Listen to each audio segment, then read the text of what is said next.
The following presentation is a gift from the team at Streamline Publishing, publishers of Fine Art Connoisseur, Plein Air Magazine, and weekly newsletters Fine Art Today, Realism Today, Plein Air Today, and American Watercolor, and events, the Plein Air Convention and the Figurative Art Convention. We offer over 400 different art instruction tutorials and ultra high-quality video by the world's leading artists.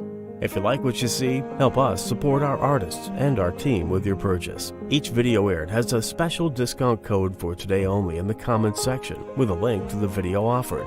And to see everything we do, or if you want to receive notice of new releases, new products, and new events for artists, simply click the other link, which says, "See everything we do." Thank you. Hi there, I'm Eric Rhodes, publisher of Fine Art Connoisseur and Plein Air magazines. Today we have a great video for you. It's called Landscape Painting Secrets, one of the over 600 videos we've produced. And the whole goal is to keep you thinking about art and focusing on art during these crazy times. We're here every day at 3 p.m. Here we go with the great Bill Davidson.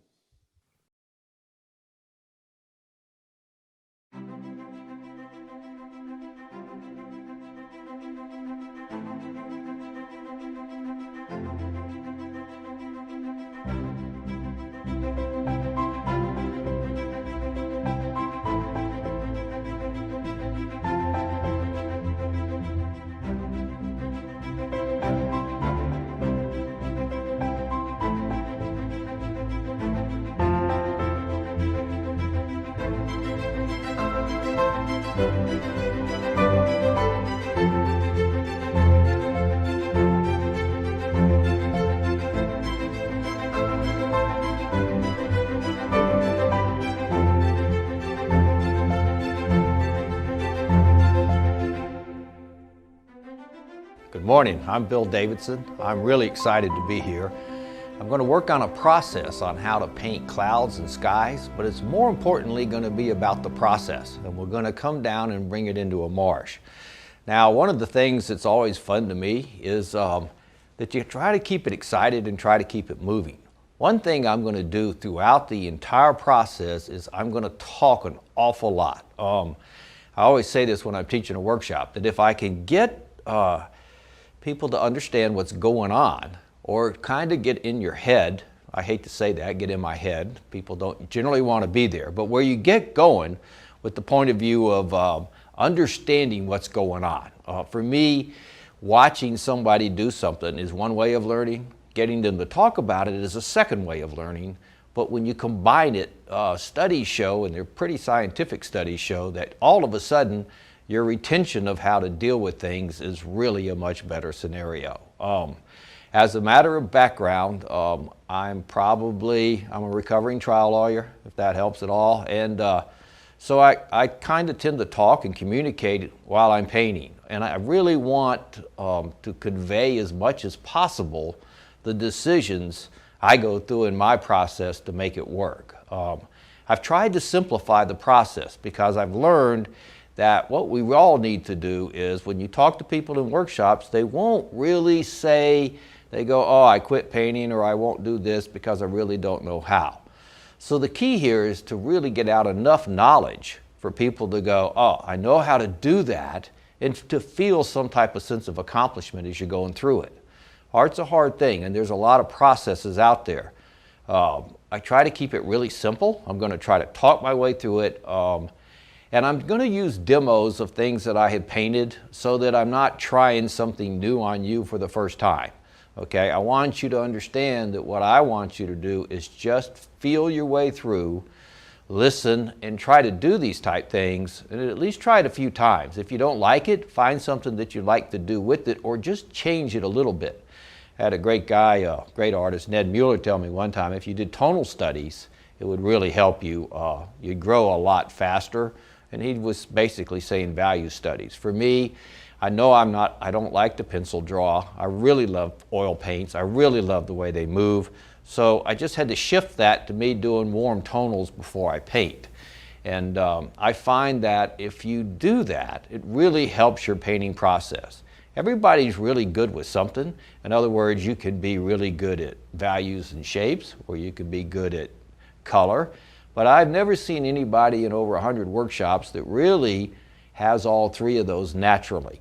Unless you're a very experienced painter, and there's a lot of really great painters out there that can do it without even paying attention to a process. But for me, to break it down simply so that I can do my value studies with my tonal up front, with a nice warm tonal, and then work my way into doing the color mixing and then putting the color on, I learn my shapes and my values way quicker, way faster, and almost every time I get a better painting. Every now and then I may get lucky. But I found out that if I stay in that process, and all it is a little ritual, then everything works out better for me. Now sure, sometimes I get overexcited. I go to a scene, it's so beautiful, I can't stand it, I can't calm myself down, so I just get the bad one out of the way, which happens to all of us, and then I'll sit down and start playing with my total, start to lay it in. It's also a great idea, like if you're going into a competition or something, and you have to paint one of those things, if you're painting the tonal, everybody tends to leave you alone, okay? They'll walk by, people won't bother you because they think you don't know what you're doing, and you're pretty much an amateur, so they'll kind of leave you alone, and then you'll be free to kind of paint really well, or at least try to get something really good. So it's always a good thing to do. Now as we go through this, and in a little while, I'll show you just a few of my studies that I've done. And just so you know, when I do the larger paintings, I always do the study also, but I also do it when I'm plein air, okay? And one of the things I found is painting from life can be very difficult, especially for somebody like me who I started painting really actively about 12 years ago. And I struggle with shapes and values, especially shapes. They were really difficult for me. So by doing this and working around my shapes, I kept figuring out simple ways to do things that kind of make it easier. So from this point, I'm just going to take a quick break here, and I'll show you a few of the studies and how I dealt with them. So here are my studies. I'm just going to show you a few of them, and these are done usually plein air. And so this is a little piece that was done up in the Montana region, and the purpose of this piece was to be able to grab the yellow part of the autumn time because it's such a pretty experience for me, and especially when you've still got the snow on the mountains, and to really work my way into underwater rocks and logs and things of that type nature. So when I'm outside and I'm doing things like this is the hardest part for me, as I say, to get interesting shapes going on in the snow patches, to get interesting rocks, to get angles countering each other, and to get all the big shapes and values. So once again, I probably would have done a tonal, actually I'm sure I did, just to be able to relate these things and try to get all these shapes to be interesting. The key to the painting is always, how interesting can I make the painting? And even though I was not good at shapes, and you have to, that's a process that you learn, you get a better repertoire with it. Even Da Vinci used to say, hey, he'd have his students take what's on the wall, just the stains, and keep doing shapes out of there to get a good repertoire of shapes. So some people are really good at it, and that's a natural thing for them. Or it's a learned thing, it's just a learned trait, but everybody can learn these type things. That's the real thing that I want to try to get across. You can increase your brain power, you can increase your skills, you can do all these things and still have a good time doing it. I can struggle with some of these. I can watch somebody like a Cindy Barron put these in and she nails the shapes right off the bat. So for me, the tonal is hugely important. Now I'll show you like another little piece. I did this one. This is a piece I did. It was I was teaching a workshop. This is beautiful. This is the Garrapatta area, and one of the things I was trying to do was the sun comes over those mountains and it hits in the shade and then it lights up all down through the water. So catching the light against the shade is really probably the most important part and what I really needed to get out of this. I designed and did a bigger picture, and so I always take these studies in and redesign them and make the shapes bigger, and I can use this to even do a horizontal or whatever. My design won't always be perfect outside because it's such a quick, so I always say this, when you're plein air painting, what's really you're trying to catch, there's the inspiration out there, and you also, in addition to the inspiration, you're really trying to get the colors and the values. If you miss on your design a little bit, so what? It's a study. I mean, I always like to say this, you know, if you're If you go on a trip and you paint 20 paintings and you come back with maybe 5 that are decent, that's awesome. So stay with those and work with those. Don't work on your dogs, okay?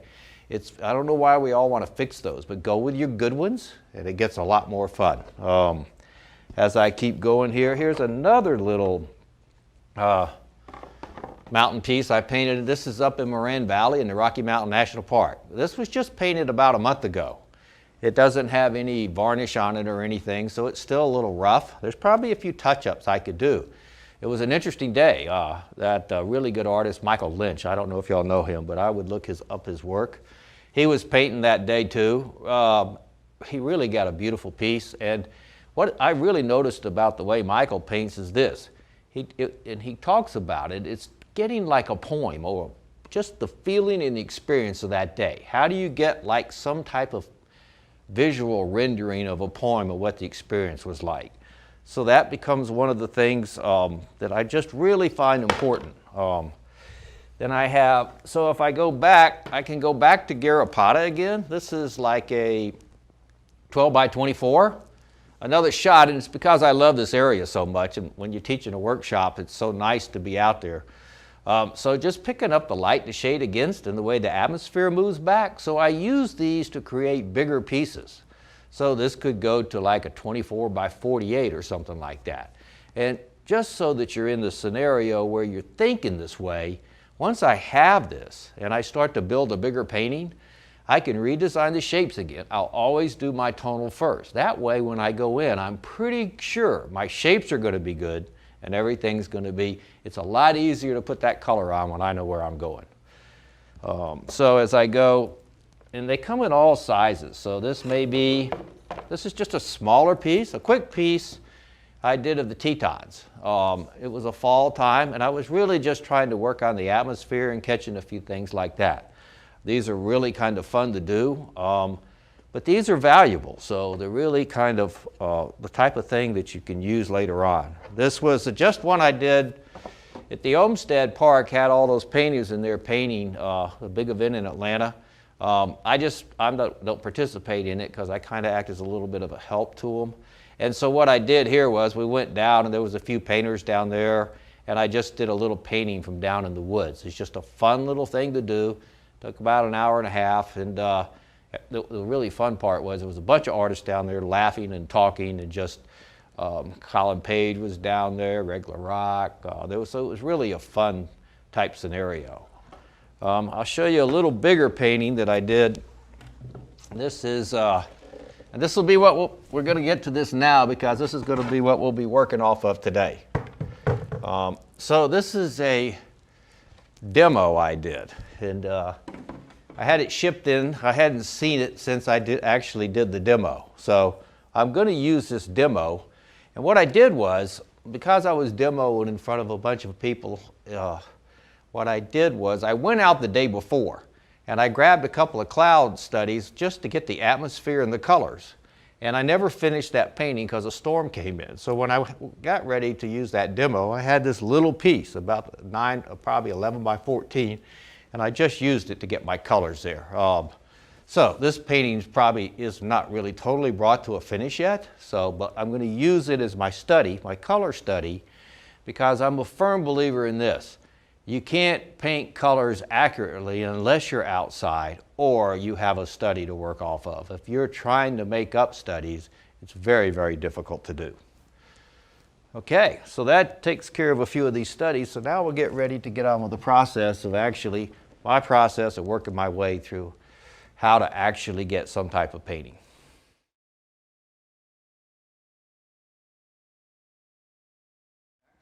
All right, so what I'm trying to do is, and I hope that this is some help, because this is really my whole goal, is to try to talk enough to be able to explain to you the decision making that I go through.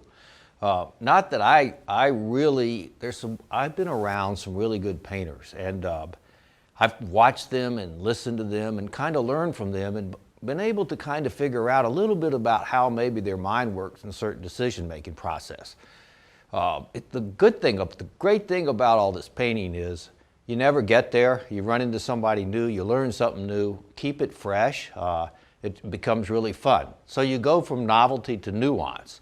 And one of the reasons I chose this type painting is I want to be talking about clouds for this reason, clouds and lighting and the nuances you can find up there, then work my way through the marsh areas because it become really fun to paint and get some of the light reflected down in the water.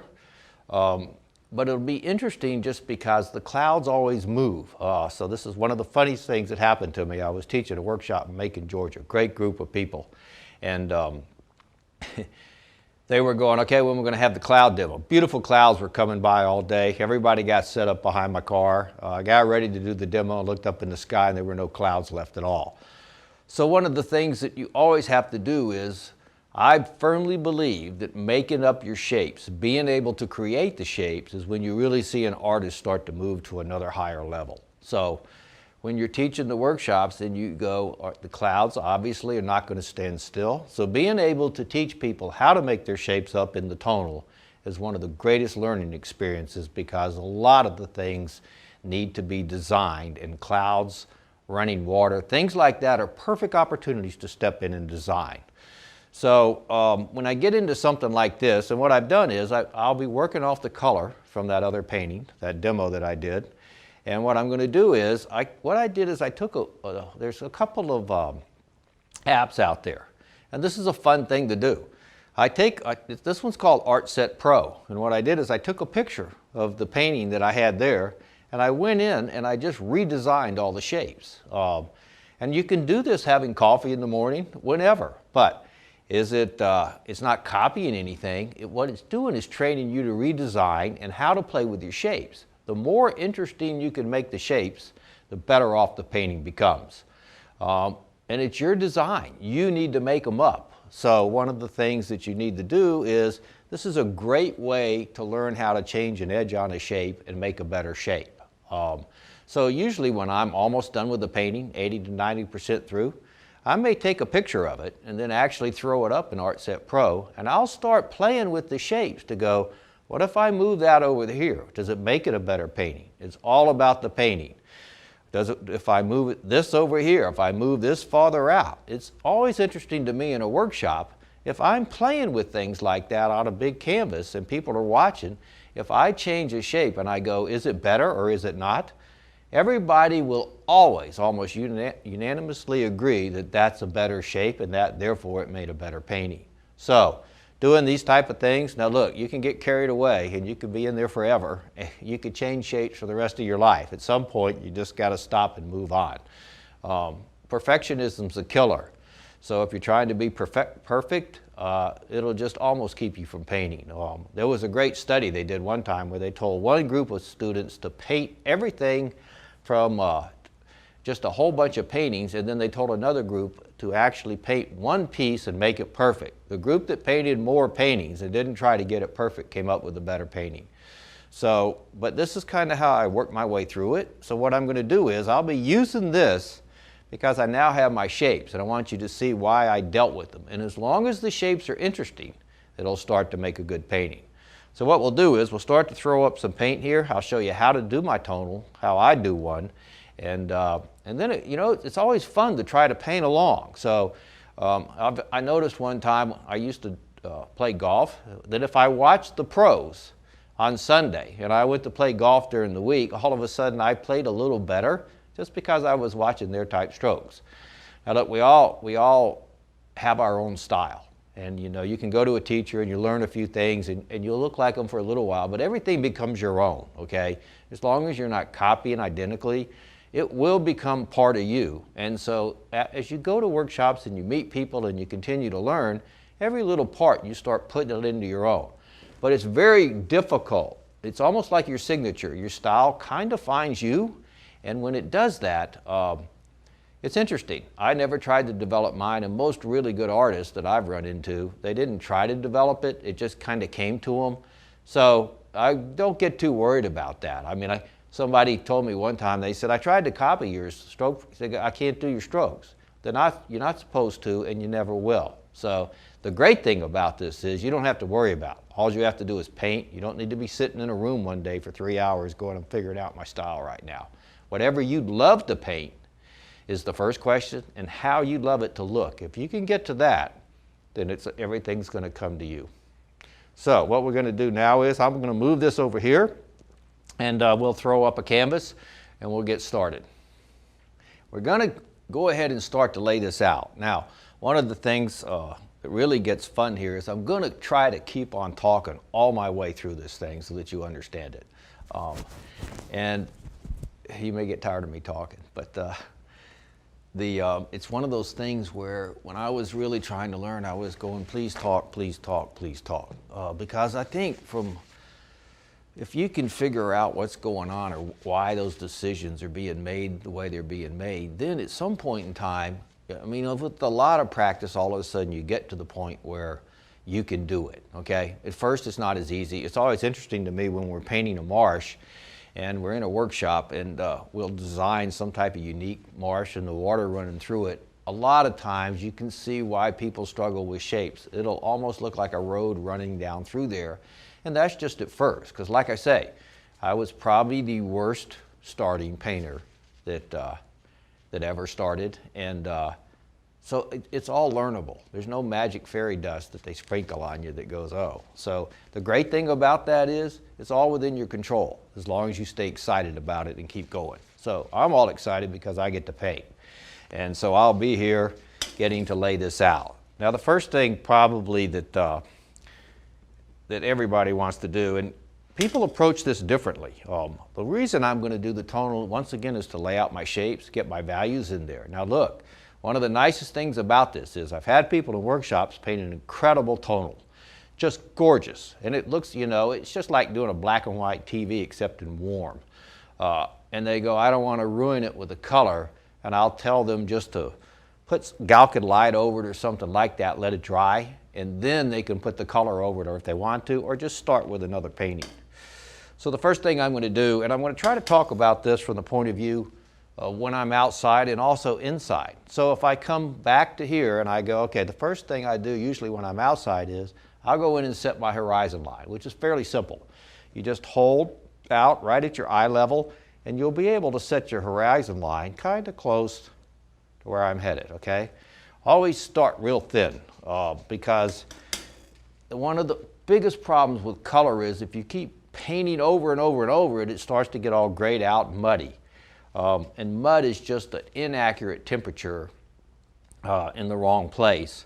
Or just grayed, it becomes grayed down from just stroking it and stroking it and stroking it. So one of the reasons and the logic for the tonal is because it allows you to know where you're headed. You're solving problems up front, which is the most important thing. The more problems you solve before you start laying on thick color, the fresher the painting is going to look and the stronger it's going to look. Now also this could happen, because I've done this before in a workshop, is where if you take like a large canvas, a 30 by 40, once I have the tonal in there and I know where I'm getting there, you can lay the paint on there in about 35 minutes at a full 30 by 40 with a nice big brush, and you can really go for it. The nice thing about that is it keeps that big painting looking really fresh, like a plein air study, because the brush strokes are all loose. And that's how you get a really good loose feel, is you know where you're headed with all your shapes and you know where your values are going to be. So let's say I come in here and I start to lay in. I just start to get this horizon line. And then from there, I'll start to do my design. Now I want to show you something here, because what happens is I want to get some reflections. They're not shown here. This is just a quick little thing to give me some idea of my big shapes and how I'm going to put this painting together. So I increased my depth from here to here so that now I will be able to slide in some reflections under here that'll really help the painting bringing the water up. As long as my shapes are interesting and different, it'll really work. Also, from a design perspective, I've got a little touch of light coming over here and over here. My design kind of pulls yourself down and around through the painting and kind of has a nice tight feel, and it also pulls you up. I want interest throughout the entire painting. In other words, I don't want a whole area flattened out. So this piece over here to that piece, you'll also notice that I have a piece of light right against the edge here, piece of light there. I'm watching all my spacing. Is this spacing right here bigger than that spacing? Than that spacing? So I'll always try to do things like that. One of the, and listen, it's nice to have little sayings, because when you're plein air painting, you can't think about complicated matters.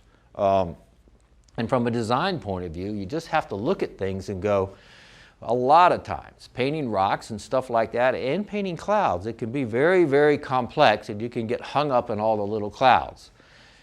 I've learned, because I was so bad with shapes, that if I put a big cloud in or a big rock in, a lot of times that'll help save my shape.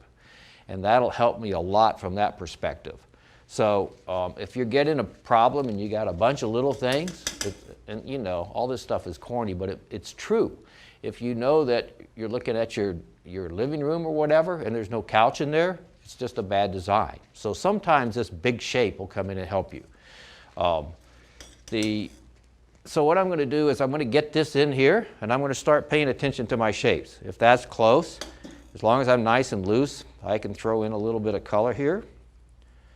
Now, I'll talk about my color when I get into that, okay? And all my different type utensils and tools and all that type things. I will mention this, when you use a brush, and I do like the rosemary brushes because these really hold up well. But really great painters, if you're around really painters that have been painting their whole life and they're really good, they'll tell you that they're just tools and you can learn to use the tools. I like the roseberries because I like the way they feel and they step up. And so you start to find the materials you like the best. But really good painters can almost use any tool, and it's the way they get to it. So as we start to lay this out, I'm just going to throw in a few lines.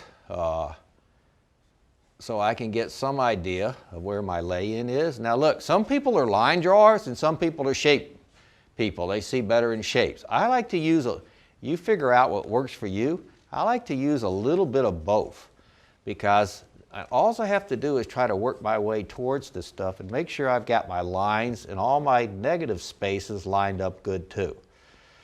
So I'm just going to throw in a few lines to get some idea of where we're headed here.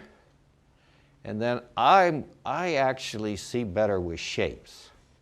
So probably what I'll do is I'll get this in, and then I'll start working my way into the shapes, and I'll be able to see it a little better. So I can see that I got that line too close to this line, so I'm going to pull this up a little bit.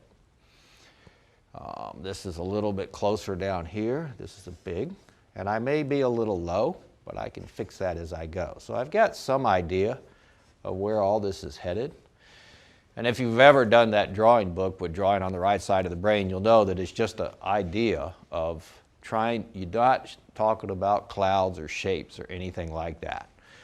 What you're really trying to do is you're throwing your mind out so that you're really not thinking these are clouds, these are just color notes or shapes.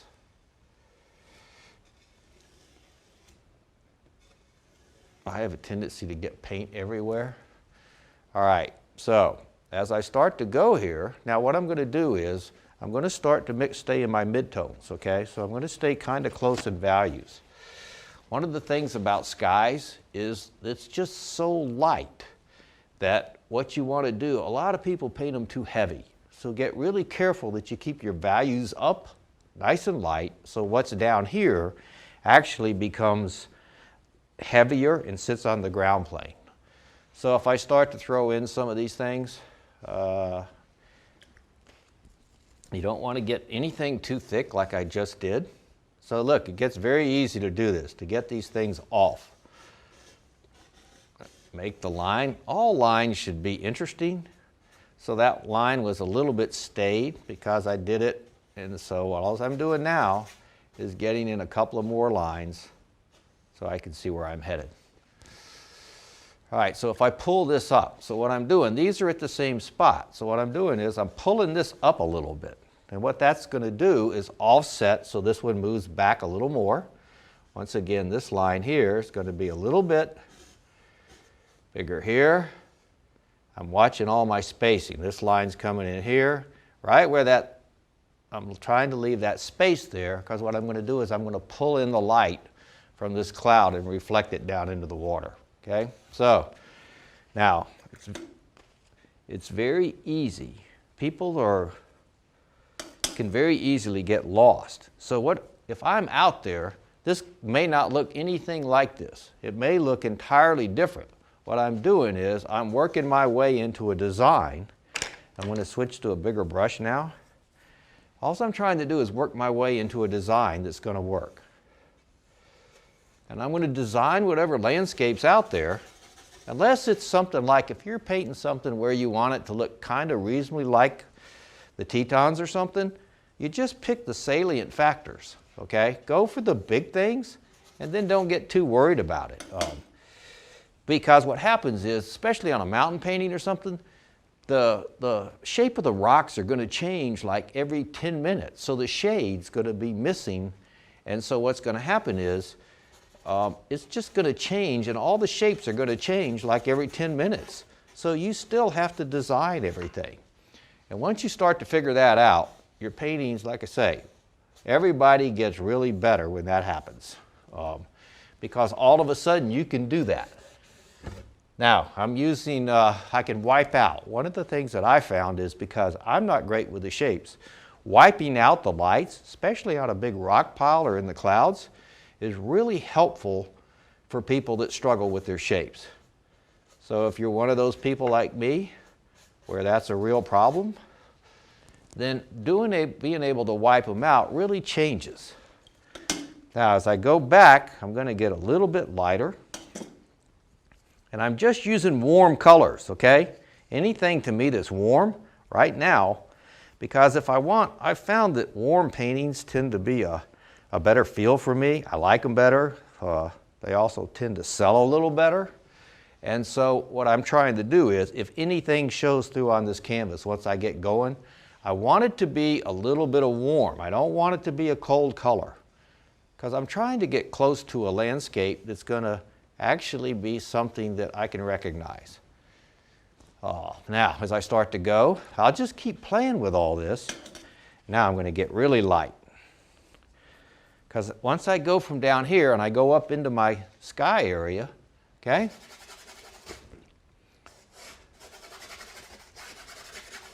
As long as I keep it nice and loose, I can keep it real thin, I can start to play with these shapes. And what I'm going to do is I'm going to pull out these shapes as I start to go. So I'll just get it all on here. And let's say I deal with this big cloud here, okay? I can put it all down, and I've got another one over here.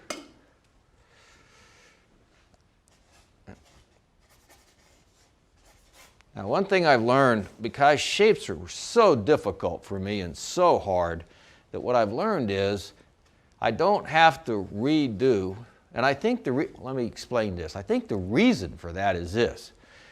If I'm in a scenario where I go, oh, the shapes are bad, and I'm changing one shape, it's always affecting the negative shape. So you can't think about two things at one time very easily. So one of the things I've learned is, if I just get on the edge of the shape, once I get a shape in there, if I just get on the edge of it, I can change maybe just a little piece of it, and that'll solve my problem. Okay? Now I'm just going to get a hair darker. So let's grab a little bit, another warmer color.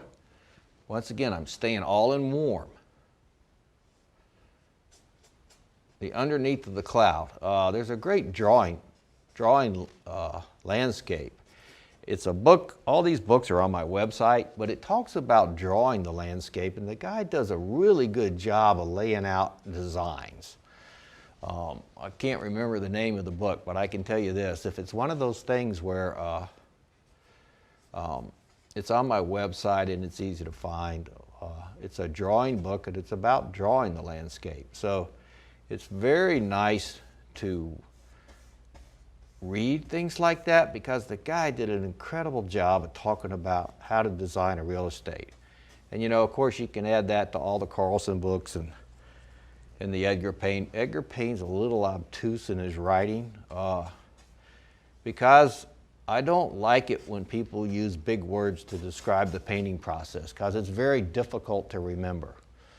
And like that coach from Seattle Seahawks, he's like, keep it simple And that's one of the things that we used to do as trial lawyers. How do you get it to like a 6th grade level so people can understand it? Now look, that's not saying all us artists are at the 6th grade level, but why make it complicated when you can actually make it? And I always say this sometimes when I'm actually teaching a workshop, I'll say, I'd rather you be able to understand what's going on than for you to be in a scenario where I have to paint a great painting and you have to sit there and watch me and you have no idea how I got there. That's presuming I can paint a great painting. One day I'll get one of those done. I'll be really happy. But here's the fun part. I'm painting today, so I'm not going to worry about it. And look, that's part of the process. Don't ever get any judgment about yourself. Oh, I'm just no good. When you start to get there, remember, it's all about, I can do this. All I need is good education. I need inspiration. I need friends, those type things, and I'm ready to go. Okay, so I've kind of got an idea. I'm getting there. All I'm doing is feeling my way through this. Look, I do this in every painting, plein air, whatever.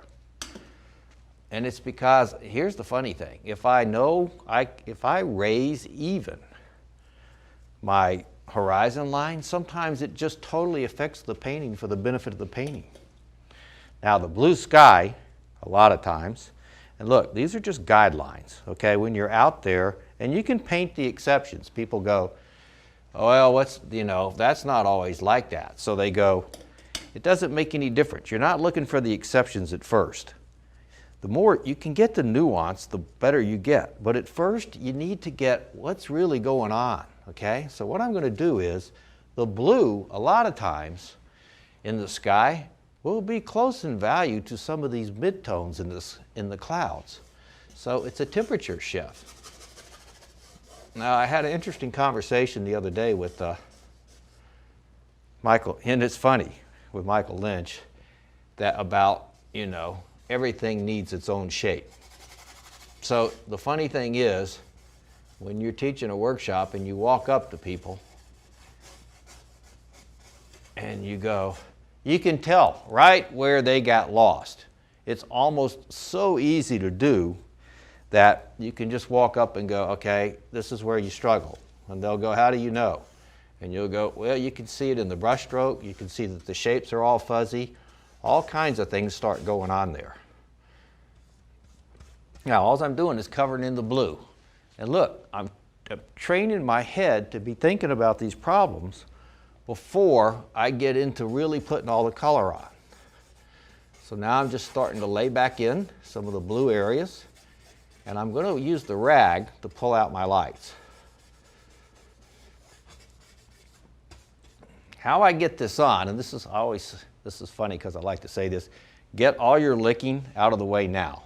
Because at some point when you get ready to put on the color, you can't be up here and just keep going like that forever. So I'm just getting some of this out of the way. Now I'm starting to get some idea where I'm headed. And you can use a rag, whatever you need to do, just to get this stuff on here in a fun way. Don't get to this angle.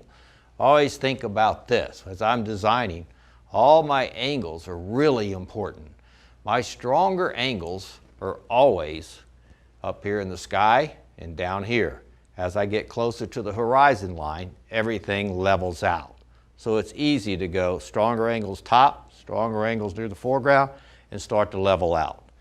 Once again, it's just a general guideline, but it's a nice guideline so that you can start to get perspective on what's going on from a design point of view, and then you can get into your color perspective later on.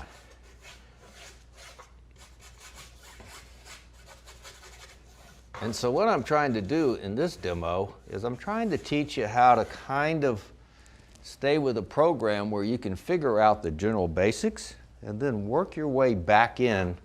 Everything's an exception. So like if I put the light back here and a little darker in the foreground in the water, what it'll do is it'll sit this water down up front and then start to move back what's going on back there. Now you can reverse that. You can reverse that and get your light up front here. but it's a little more difficult to do.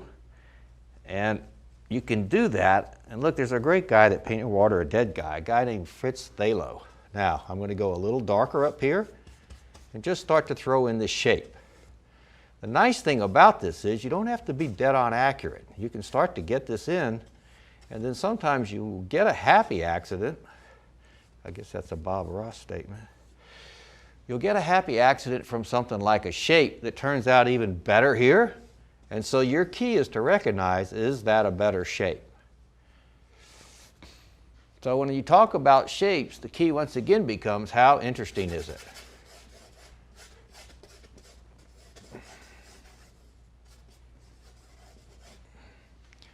Now, one of the things that I've always learned is that if you're one of those people that can do this very easily, and there's not many that have that natural talent with shapes. So if you watch workshops, you'll start to see that's probably one of the strongest struggles people have. I know people talk about value all the time. But value is something where if you nail it, it just creates your light effect really strong. And we'll talk about that as we work our way into the color. Now, one of the things I want to talk about is the design here. There was a great guy named James Reynolds. He died and he wrote an incredible book. What he did was, he was kind of brave, he took all his paintings that he'd done, or a bunch of them, and he wrote this book and critiqued them all. And I thought, boy, that was interesting. So when I read it, it just goes to show you, nobody paints a perfect painting, and right before you die, you're going to look at your paintings and go, wow, I could have done that in that painting, and I could have done that in that painting, it would be a better painting. So it's just one of those things where they're never going to be perfect, but the better you get at it, the better you're going to be. Now, one thing that I did when I was designing these clouds, and it doesn't have to be dead on perfect, but the more you can connect your dark shapes, the stronger the painting can hold together. So I've got all these clouds kind of running together and a few isolated ones over here, okay? And what's going to happen there is it kind of creates the mass and kind of holds it together a little better. Harley Brown did a great thing in his book where he showed he was painting like a little street scene, and he showed how he connected those darks, and it became a much better scene by doing that. So just by holding all these clouds over here together, this little rainstorm brings me down into my dark.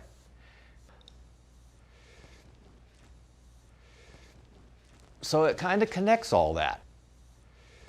So from that perspective, what's that doing is, and look, I'll get more detailed when I get into the painting and slow way down. But by connecting the darks, you have a tendency to create a more solid mass. And if it's going to be interesting, make sure that you have unequal parts of shade and light. And I'll show you a little bit of something once I get going here about, I'll flip these upside down once I go so I can see. Now, one thing that I want is really kind of interesting, because this isn't really accurate. I know that's too dark compared to that. My darkest part of mine, and this is just another general rule again. Every now and then you'll see a cloud that's darker than what's back here. But right here, if I stay this, if I know that set of trees, if I keep it darker than what's right above it in those clouds, what it's going to do is it's going to set this down and let those clouds float. If I get that too light and I get these darker up here, those trees are going to get, the clouds are going to start sinking down on my painting. And once again, the reason I chose this is because clouds, painting a new landscape is hard. If you go somewhere you've never been, but if you can paint a good set of clouds or a good sky, all of a sudden you get a great look at, you can go anywhere, and if you decide I'm tired of trying to learn that, it's really hard right now, you want to take a break, go ahead and paint another set of skies. Plus, they're so interesting. The more you paint them, the better it gets from your perspective. So I'm watching this line again to make sure it's bigger than that line. All right, so things are starting to get a little better. Now, I'm going to start pulling out these lights in a little bit. I'm going to be a little darker in this foreground. And I like to talk about transitions a lot. As the water moves back, a lot of times, if I look straight down, I can see straight down into the water. And then as I start to move, as I start to look up, I just can't see into the water as much. So that's generally why it's darker as you start to move back, except when the light reflects down in it, okay? So I'll keep going here, and I'm just taking my time getting this on. And look, it's part of the program. I'm not going to rush to get, if this design isn't right, or let's say I don't like it, then I'll just redo it. I'll flip, let's say I want to change it to a vertical. One time I was out there and like 3 times, I painted it 3 times this way and I went, I don't like it, and I just turned around and painted a vertical of it, and I like the vertical. Now, you people that like to draw and can do those little sketches, more power to you. I think those are great. I just don't like to draw. So I had to figure out a way to where this worked for me. So as it starts to come in, now I'm going to just keep playing with it. And now I'll just smooth it out a little bit and cover everything up. I don't really like the white showing through. Now I use these shop towels, and I know they're more expensive, but the more you wipe, the old Vivas started getting lint on them. They changed their style. Somebody said the new ones aren't as bad anymore, but I don't know the answer to that. So as I start to go now, I've learned that if I watch people while they're painting, especially in the workshop, one of the things that you'll see is that they're much better at pulling the lights out than they are painting them on. So I can come back into here. I'm going to start to pull these shapes out. These are going to be the light areas of my cloud. Once again, watch the shape. It gets real easy to see these shapes at this point. So if the line comes down this way, I may counter just a little piece out that way. Always keep looking for how to counter your lines. I had a funny shape up there, so I just changed the shape now. It started to look like a little bit of a rectangle. Now I'll start to pull the cloud over this way, go up like that, come down in here. I'm going to have a focal point like right in here.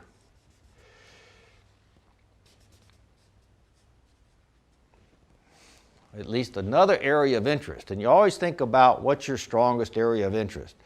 I can pop that, or I can pop these little touches. When I start to put, if you start to put birds, people, or animals in there, a lot of times they're going to pick up the primary interest. Now, I'm just starting now. I'm going to start adding in some of the light in that cloud. And it's interesting to me that in this landscape book, the guy always talked about, he goes, it's much easier to think in terms of 3s when you're doing anything. So a cloud may have 3 shapes. Now this is an oversimplification, but if you start to get 3 shapes in, like in other words, a dark, a medium, and a light, and you think in values like that all the time, what happens is you start to get form and you don't overcomplicate it. Overcomplication at this stage is not helpful to you. So my touch of light, I can pull my light out right through here. Okay? So I'm starting to see how this is all going to come together. I got another touch of light that's running out to here.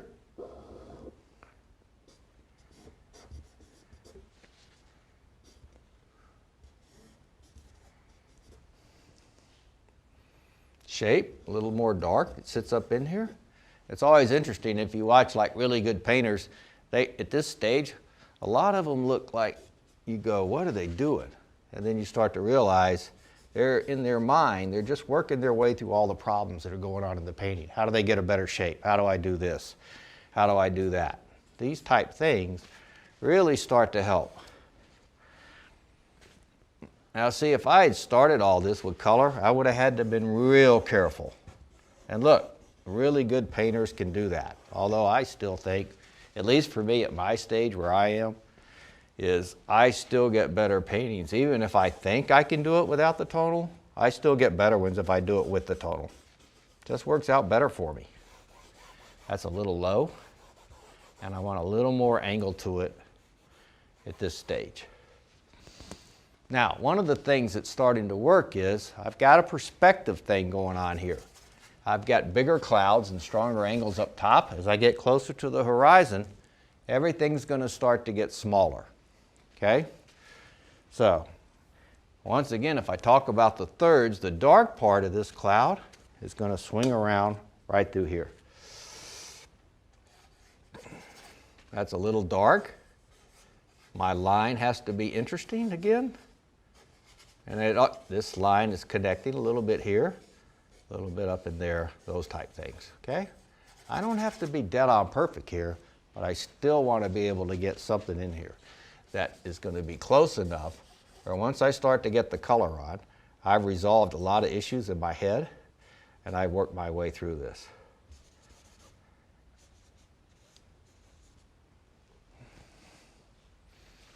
So it's starting to take a little better form. I can see this line here, needs a little bit of a rise. And as I'm doing this, I can also start to go, okay, what if I change that when this one starts to look better that way? So it's at this stage, what you're doing is you're training yourself to start recognizing what's a good shape, what's a bad shape, and what is a good value. And if you're doing this in color, people have a hard enough time seeing color for what the value it is. In other words, yellow always looks lighter than it usually looks. And blue, like ultramarine blue, is always going to look darker than it really is. So by just staying in these neutral warm tones, you start to really see what value really looks like and how it really affects a painting, and what shapes really look like and how they really affect a painting. I'm spending a little extra time on this so you can see it's still real thin, but it's just one of these things. I may drop that line down so it's not so straight. Okay, so as the more I play with this, the easier it gets to see. And when I get ready to go into the color, the nice thing about this is I will have already worked out most of these issues. This is a little steeper line. This one's going back up that way, more that way.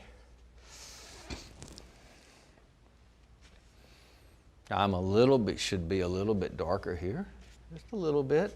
Different line shape. This one's lower than that one. And then a little bit, come back up that way. They just start to come together a little bit better. Now I'm going to get back down here. Bring your painting together all at once. It's easier to see it that way. Let's get this marsh in a little bit darker so I can start to see this as it's really going to come together. I'll pull the light out down here again too. So for people that go, oh wow, I couldn't really see, now it starts to come together a little better. I can even go a little bit darker here, or move it up a little bit. Just by moving it up a ½ inch, I'll create a ton more depth. So if I move that one, I can take this one even back more. It's these type little adjustments that make all the difference in the world, create all the depth, and really help the paintings.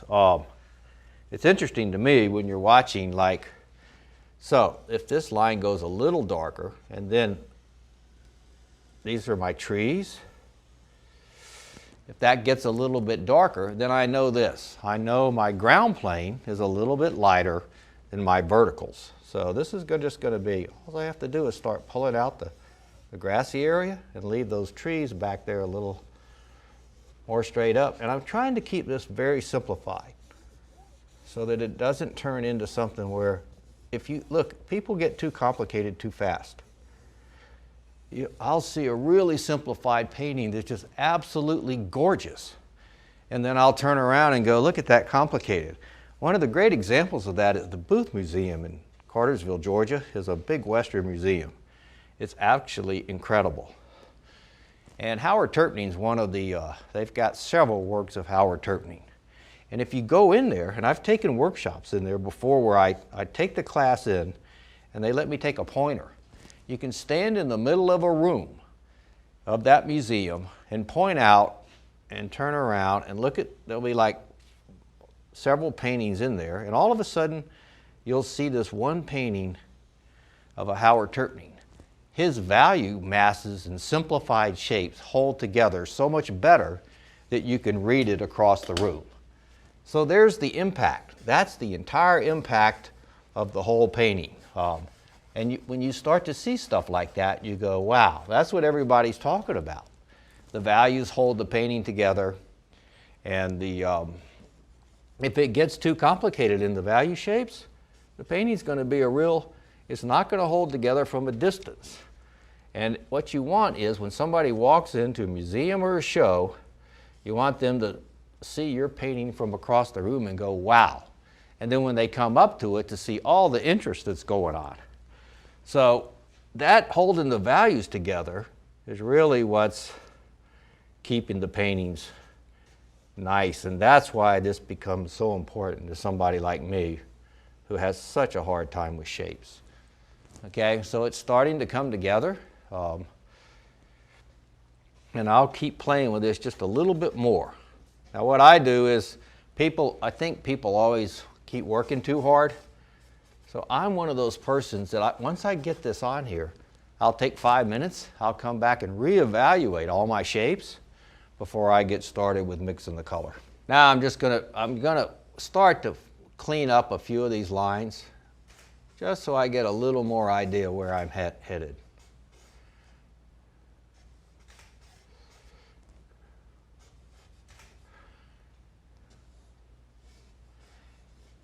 These little nuances become really important at this point because I'm just going to make sure, once I get started with the color, once this stuff is all on here so nicely, it gets really easy to fly through the painting and make it look like, boy, it's so much fun, there's so much interest, and not to overwork the colored strokes once you get them going. It's so easy to work everything if you don't know where you're headed. So people always go, how do you get such loose brush strokes? You get loose brush strokes by knowing where you're headed. So you feel confident enough to know that your shapes are okay, your values are okay, and therefore that your painting is probably going to work. If you go on here and you start putting color on here and you have no idea where you are on your shapes and where you are on your values, what's going to happen is you're going to be in a scenario where you're just not going to feel confident enough about it unless you are, like I say, highly advanced or a really good painter, or you know where you're headed. So that's just one of those things that for me, I don't know if I'll ever be there. So I'm so happy to be able to have something like this to help me get all this stuff squared away before I get in here. Now look, does it work? I think it works. And so did I test it? Yeah. I started entering national competitions to see what I could do. How did I compare on a national level? I don't enter very many of them anymore, but from that point of view, once you realize you're getting in stuff and things are working, you start to go, it does work. Things are working. Things are starting to work. And you start to realize these things are important. Now, if you're one of the people that's good at color, and this is embarrassing for me to say, but I got to say it anyway. I had a gallery owners tell me, oh yeah, shapes are the most important thing. And I had great artists tell me, oh yeah, shapes are hugely important. But because I wasn't good at them, I didn't want to believe them. So this is what you do in your mind. You convince yourself somehow they're not as important as what the rest of the world thinks. But they are. They're hugely important. They're those things that really make the painting, it's all about the design and painting coming together. So, and I know I'm talking about them a lot, but it's important because it's so one of those things that if the design isn't right and this part isn't right, that you're actually in trouble. So see, if this line's too flat, I can change this. Now you're probably going, well, he's just redesigning everything. Well, how do you know? These clouds are never going to stay there. And look, it's all about the painting. It's my mind. Some guy walked up to one of the painters. This guy told me a great story. This guy walked up to him and said, "Hey, that doesn't look anything like what's out there. Or, that doesn't resemble what's going on." He goes, "How do you know what's going on in my mind?" I thought that was a great line. And look, nobody's going to know exactly what you were looking at once you get this thing going, okay? So if it's some type of, like I say, if it's the tetons or something, or there's some salient factor, just all you have to do is get a few of those mountaintops on there and it's going to work. So look, I'm kind of playing with it right now because I'm starting to have a little bit of fun with it. To go, what if I get that up into there? What if I change that? What if I change that line? What if I play with that line? This shape here, see how it's so bad? It's almost like a rectangle right through here, okay? So this is a line that's too straight for one. What happens here is, this cuts in here, and this cuts in here. And so this cloud shape, the white, the lit up part also has a little better feel to it. So it's a better shape. It's just a better piece. If I get it down like that, it comes in better if it comes in here a little bit, okay? This piece comes in. Now, the interesting thing is, see, if I take this piece of light back into here, I'll try not to stop it where I'm stopping this piece of light. So, and people go, "Oh, this is kind of you're over fussy with what's going on." This is what's important. This is what starts to make it work. So, I'll come back in here. This shape here is weird. This black line, it's still one of those things that doesn't look quite right. So this cuts in a little bit. This cuts down a little bit. And then this cuts up in here a little bit. And it's this line and this line are at the same, whereas up here, really, this line cuts in this way a little more. So it changed up here so that it wasn't all lined up vertically quite like that. Now, as we start to go, this is not a dark up here, so that'll help that. Try not to get your darks and your lights too high up, because when you put frames on it, and it's interesting to me, when you're judging a national competition as for what gets in or not, there was a lot of good paintings I saw when, that you may see, and somebody will all of a sudden have a big bright white light cloud right up here, and it hits, and it just draws your eye up there and you get stuck up there. You're trying to get down into the painting. Also, while I'm thinking about it, everything you want to be directing into the painting, okay? Now, you'll see this all the time, directing out. If you soften your values, there's tricks and things that you can do to take care of that. But if you soften your values, that'll take care of it, things like that. But at first, pay attention to keeping all your lines going back into the painting. People even talk about them, really good painters, like hooks that swing you in. Anything that swings you in that helps you with your painting. So there's no light here. So it's starting to make some sense now. And it's starting to get to the point where it's really fun. Now, at this point, I'm so close. What I'll do is I'll step away from it, and then I'll come right back in, and then I'll put the final touches on this, and we'll start mixing color and talking about color mixing and how to go from there.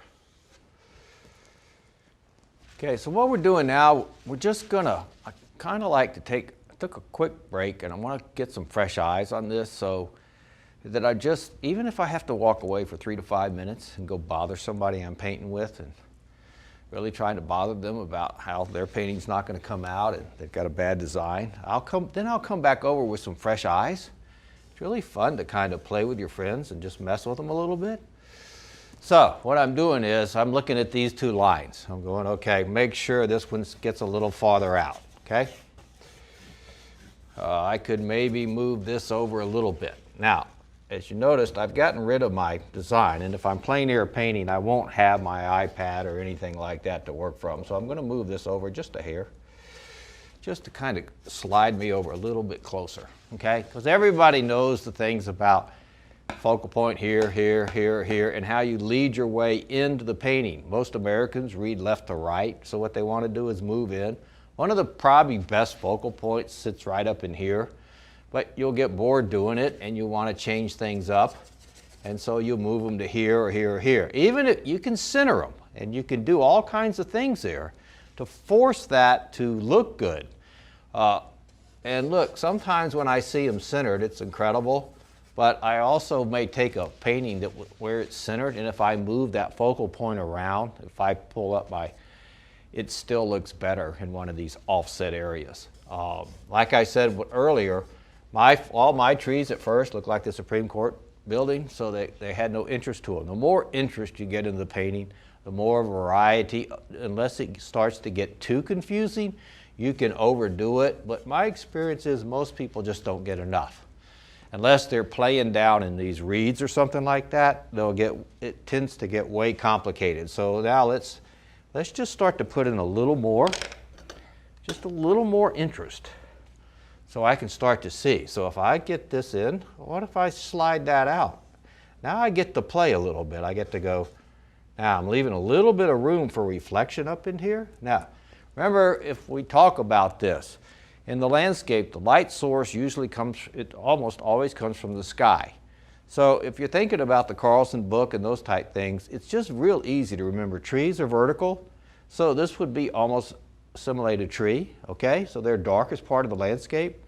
The light source is the lightest. This may be the second, next, okay? And as things tilt a little bit, it becomes the rocks and the mountains and things of that. Now that's an oversimplification, but it's good to keep, because people will get up in here, they won't get these reeds dark enough where this area is, and then what they'll do is, so if you start keeping that in mind, and they won't get those back trees, and a lot of times they'll get sometimes the marsh right here on the ground, they'll get it a little bit too dark. So remembering these type things, whenever you start to get in trouble, see, I always go this.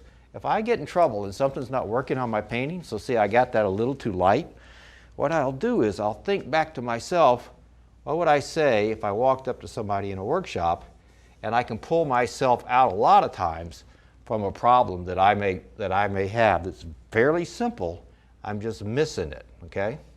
Now we're talking about representational art here, but we're also talking about abstract design. One of the greatest things about this is every good piece of representational art has a real strong abstract design underneath it, okay?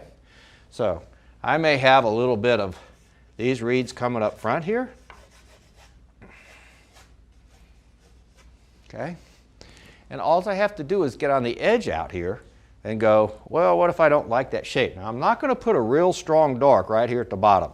I may have some up here, and I can play with color to make this bigger, some reception, some recession going on, and if I pull back here, I won't have all my reeds going, and I'm going to talk about that, how to paint a real strong foreground once we get going.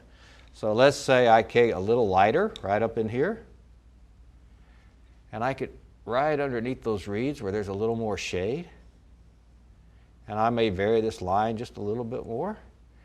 I may get a little bit darker down here, especially towards these areas.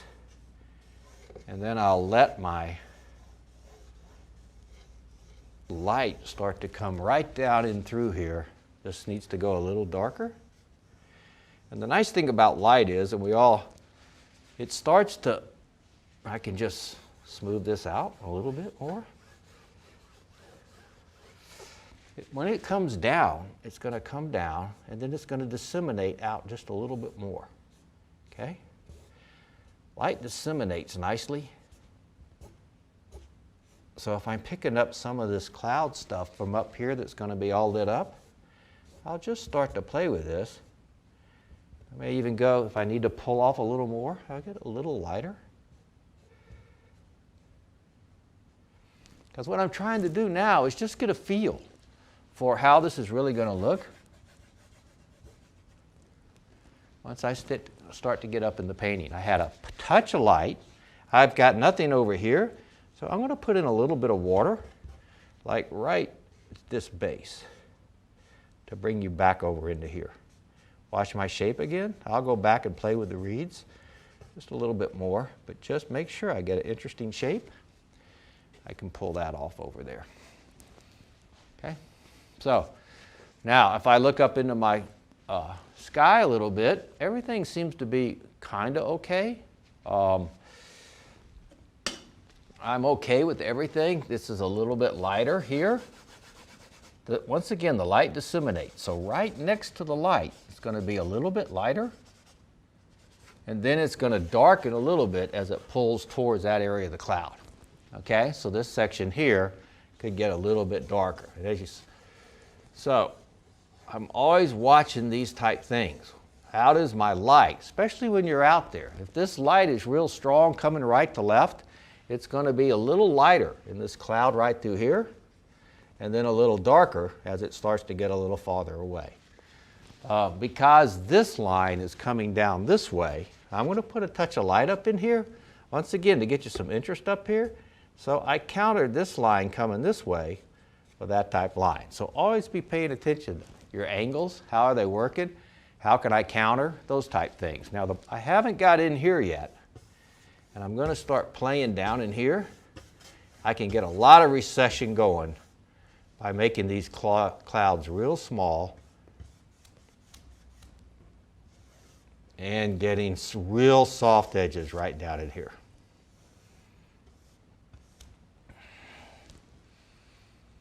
So just by adding that, then once again, I've got to be careful of my shape. So I'll get down in here. I can't get as dark. This is tree line. Now watch, if I just separate this just a little bit, the ground plane will lay down flat, and that tree plane will stand back up back there. You always see this in these marshes. It's really kind of fun to paint down in those things. It's really just a great little thing to do. Guys, you can start to see that, but see how I just separated those values?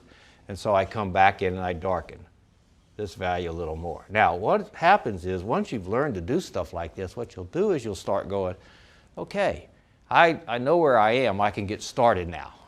So the old pull out the light again. Let's darken this just a little bit. Even if I do it with just get some paint on there, do it with a paper towel. And I know this looks a lot, you know, what I'm doing is I'm just making things happen. I'm a little light in some of this stuff. Okay. So I've got a few more darker lines. I can get a little bit darker just right up above this. And then a couple little darker lines, make them interesting. And then I'll start burying some nice, interesting clouds. I'm going to keep this little rainstorm there. It adds a touch of interest, and it gives me a backdrop here where if I want to throw those birds in, I can go right off into that. So if I get a couple of, this is an interesting thing to always pay attention to. People go like, they do it in trees, they do it in backgrounds, and they do it in all kinds of things. So if they go, well, how do you paint like a big mess of trees that are all together and those type things? You still have to design them. So if I come in here, the easiest way to explain it is this. This angle could have gone up a little higher because this one's going to drop. So I'm going to raise this up just a little bit higher. And I had a touch of light that went in here too to reflect down in here. So what happens here is if I went like this and I went, to keep it simple, it'll really help you. If I went, okay, let's get a cloud, and I ran it across, and I've got this light here, and I've got this long piece of light there, I may put a long, I'm just going to pull it out real clear here, piece right there of light. Then I may go a shorter piece, or let's go with a medium piece. And then maybe a real touch of light right there. So by looking at it that simply, now what I've done is I've created a problem here with the spacing between the two. So I may make that one a little bigger. Now, people go, well, aren't you really kind of overthinking this? Not really. So now what I'm going to do is play with my line. But if you keep it simple like this, you go, and people go, oh, this can't be that important. It is. Take it from me, the one who tried to say, color was the most important thing and shapes weren't, that this type stuff becomes really important. The more interesting the design. So this looks so much better than if I just drawn one line across there and just kept it all one line. Now look, varying the heights, playing on the edges will vary those shapes. So if I want to go like this, let's say this one kind of close to there. Let's say I just wanted to take this one up a little bit more. So get this one just a little bigger, say here, right through there.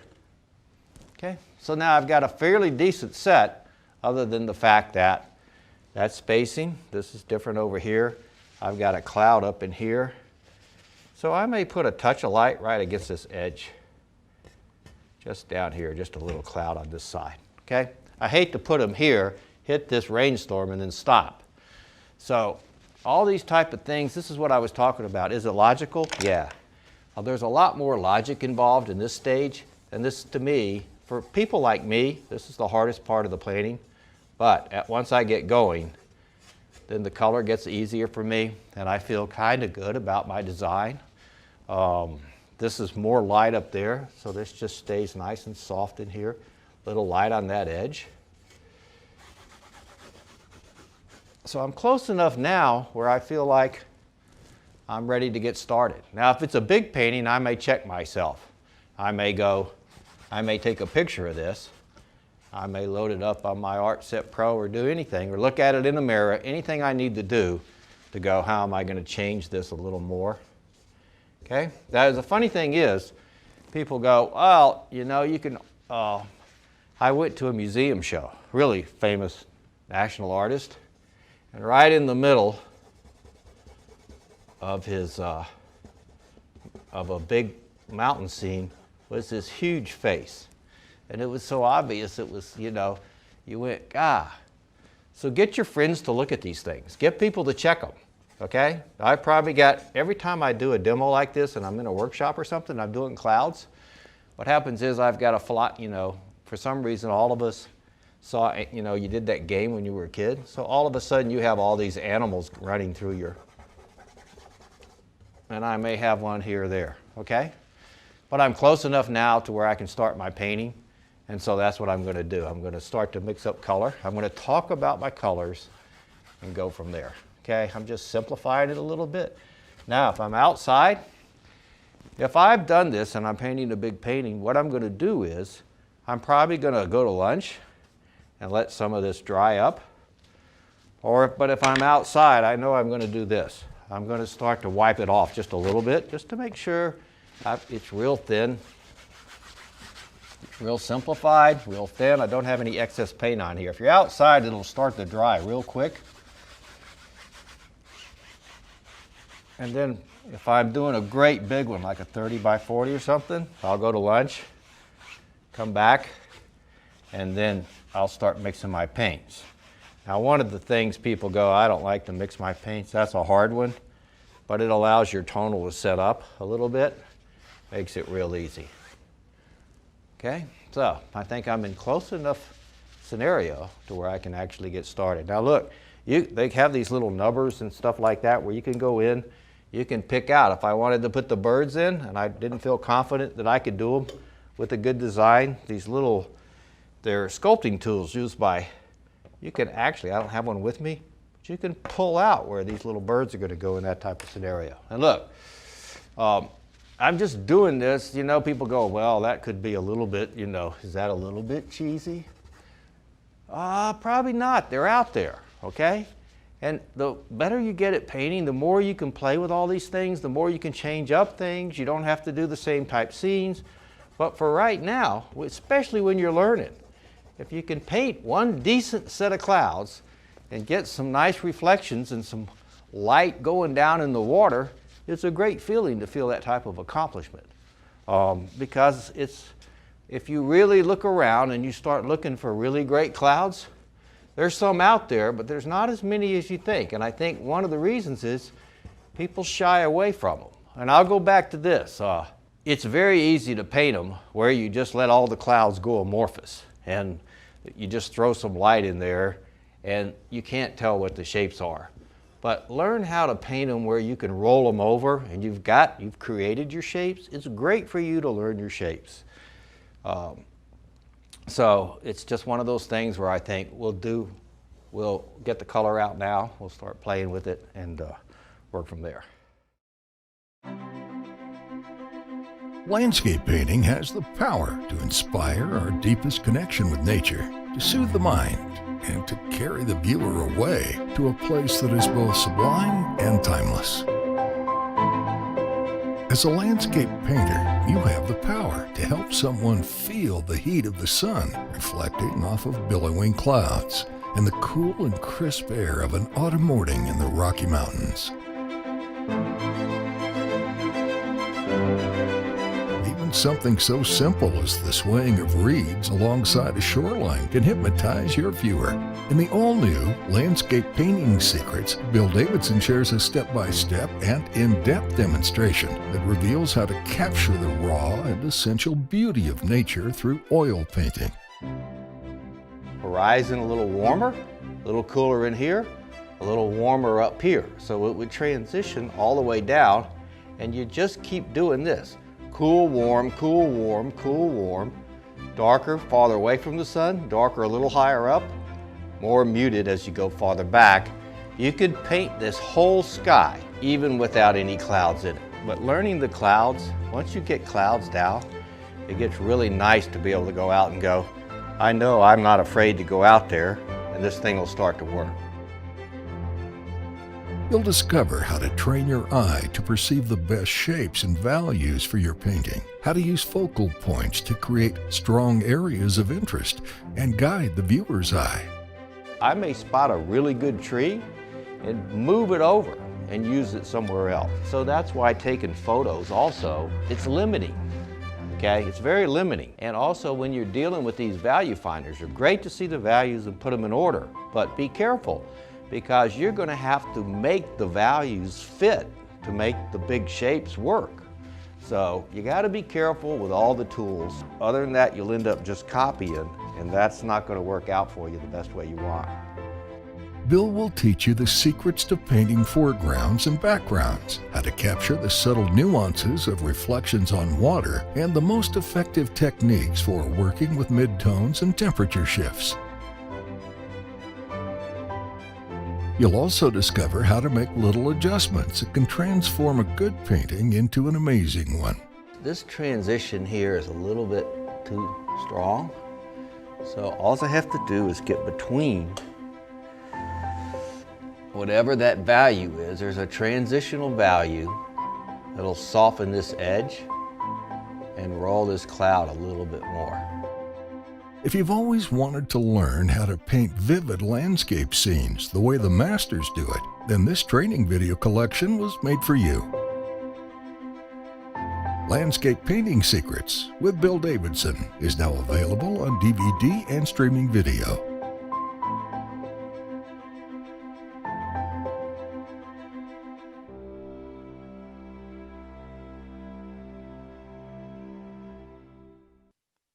Well, that is Bill Davidson, and the video is called Landscape Painting Secrets, and you can learn more about it at lilyartvideo.com. Remember, we have a special discount code in the comments section, and it's used today only.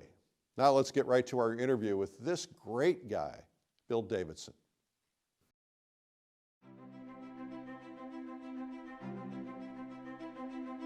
Hi, I'm Eric Rhodes, and today we're interviewing Bill Davidson. Bill, welcome.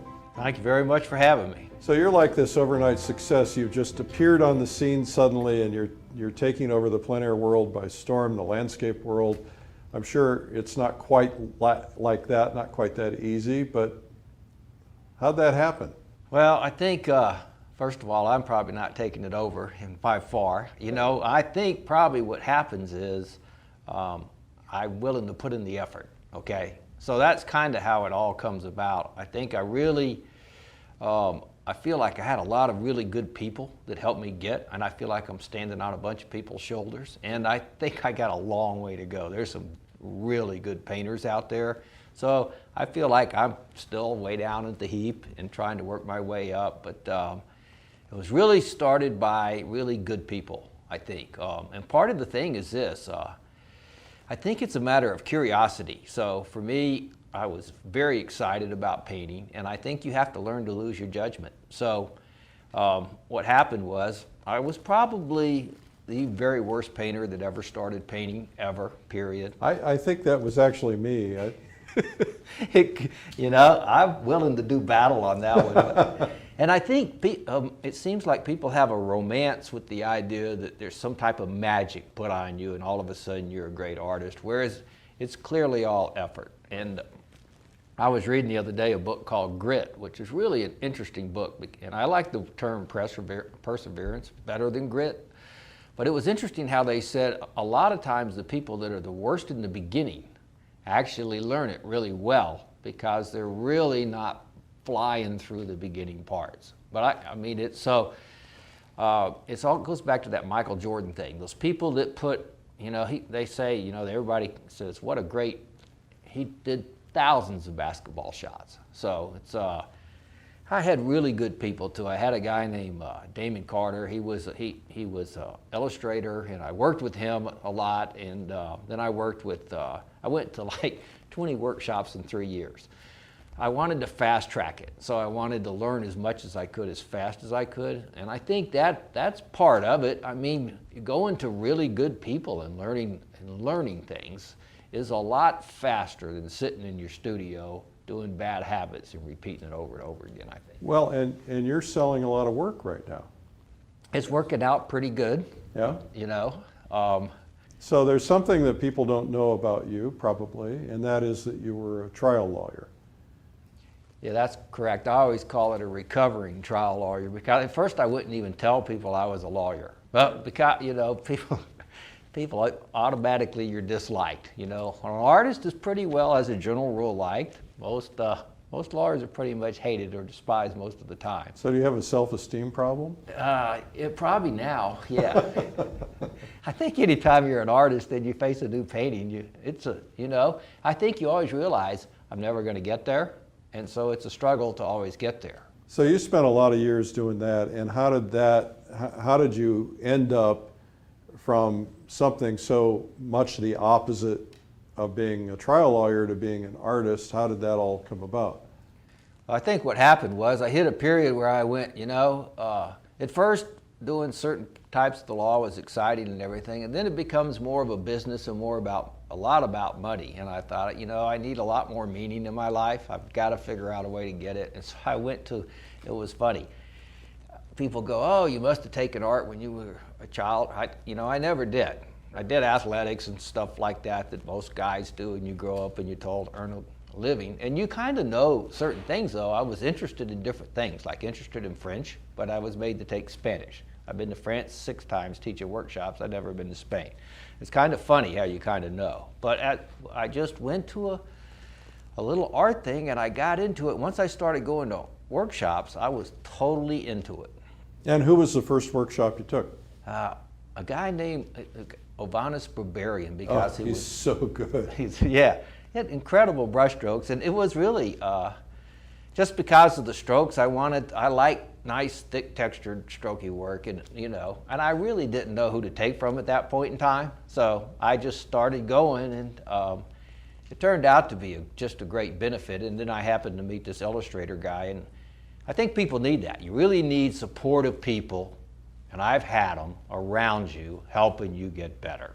So did you just one day say, I'm hanging up my trial lawyer suit and going to go put on my artist suit, or did you transition into this? I think I transitioned, and one of the things was, you can read that book by Joseph Campbell, The Power of Myth, and he can talk about you find your passion. Once you do it, invisible hands come up. Well, it kind of happened that way. If I look back on it, I read in certain books it says just jump and go do it. Well, in retrospect, if I had done that, I don't think it would have worked. For the reason I would have been in the studio going, not knowing how to paint before. I think it's a transition thing people really need to go through. So what's your advice to somebody who's in a role that they kind of want to get out of? They've done it. They may have loved it at one time, but now they want to move on to becoming a successful full-time artist. What do you tell them?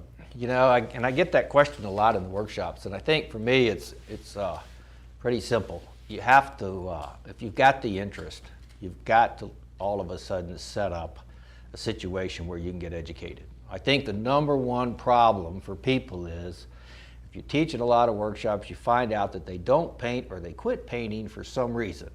And it's usually because they don't know the next step. So they're stuck and they can't get to the next step, or they don't understand it. It's not simplified enough. And I think if you look at it from a big perspective, you'll see that people go, I just want to be an artist. And everything takes steps, small, tiny steps. And if you do it over a long period of time, you eventually get there. And I think that, you know, if I can break it down and go tomorrow, I'll work for 4 hours on learning the nuances of clouds. And I do things like that, even if it's not 4 hours, but if it's small enough to bite off, I think it really helps. Well, that's called chunk learning, right? So I don't know if you were there, but we had a session about that with Brian and Mark Taylor at the Plein Air Convention. The concept is that you pick one small thing. Let's say you're learning to play piano. Rather than trying to learn the whole song, you learn the first 3 notes, and you do the first 3 notes over and over and over again in perfect practice. And you start out slow, and then you get faster and faster till you're at the right tempo. And then you learn the next 3 notes, and that cements in your head. And that's what chunk learning is like. And so we actually just released a DVD on chunk learning for artists, giving them a system so they can follow that and practice little pieces at a time. So you were doing that with clouds. Yeah, and I do it with pretty much everything. And I think part of the problem is this: people want to get a good painting right away, and they're too focused on that. And it's funny, I started a workshop about 4 years ago. It was called an advanced workshop, and I said what we're going to do is break it all down. And this is one of those things where you go, I'm going to build it, nobody's going to come. Right. Because I was telling people, I said, be prepared. The first day we're going to do nothing but rocks because they have hard edges, and most people struggle with shapes. I mean, that's really one of the biggest things people struggle with. So it fills up all the time, and it's on overload right now, but because people don't want to go home.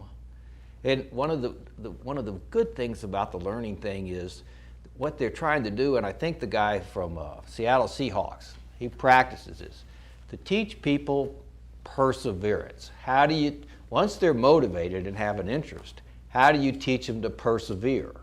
And that's part of it. If you're not going to sit at home and want to do that yourself, get with a group or go to a workshop where they drag you through that. Because if you're with the group, you will do that. Because I ask people, how many of you are going to go home and spend 3 or 4 hours and paint rocks? Well, nobody's going to do that on their own, except for maybe a few people.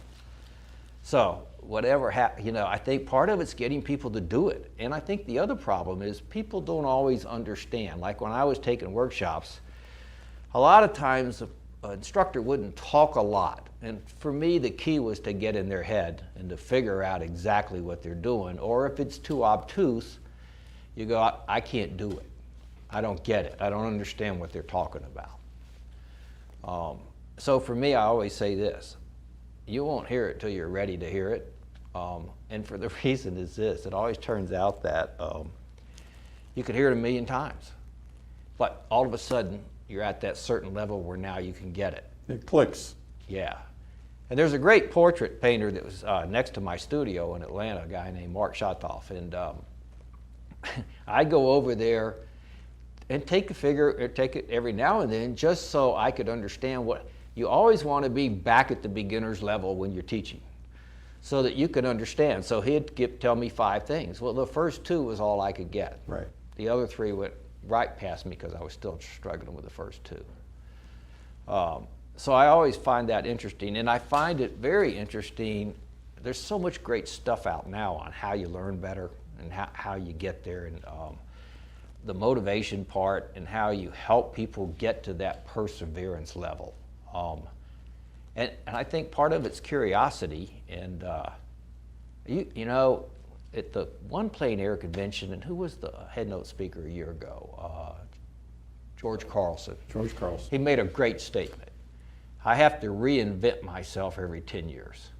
And I thought, that is how you keep it fresh. Because for me, when I first started, I was the happiest person going to workshops because I was terrible and it didn't bother me. So I was just learning. So I didn't have any judgment of what I was doing. And it's kind of funny, Carlson said you have to reinvent yourself, and I keep thinking, but you do. And for when you're first starting, it's a novelty. You know, everything's novel. But for people that have been painting a while, they find nuances. Well, I think that was a fabulous example because George, for instance, was a very successful sculptor.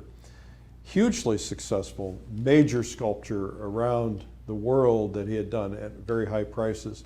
And he could have been set for life doing that, but he abandoned that and said, okay, I'm going to become a painter now. He started out as a painter, then he became a sculptor, and then he decided to really master painting.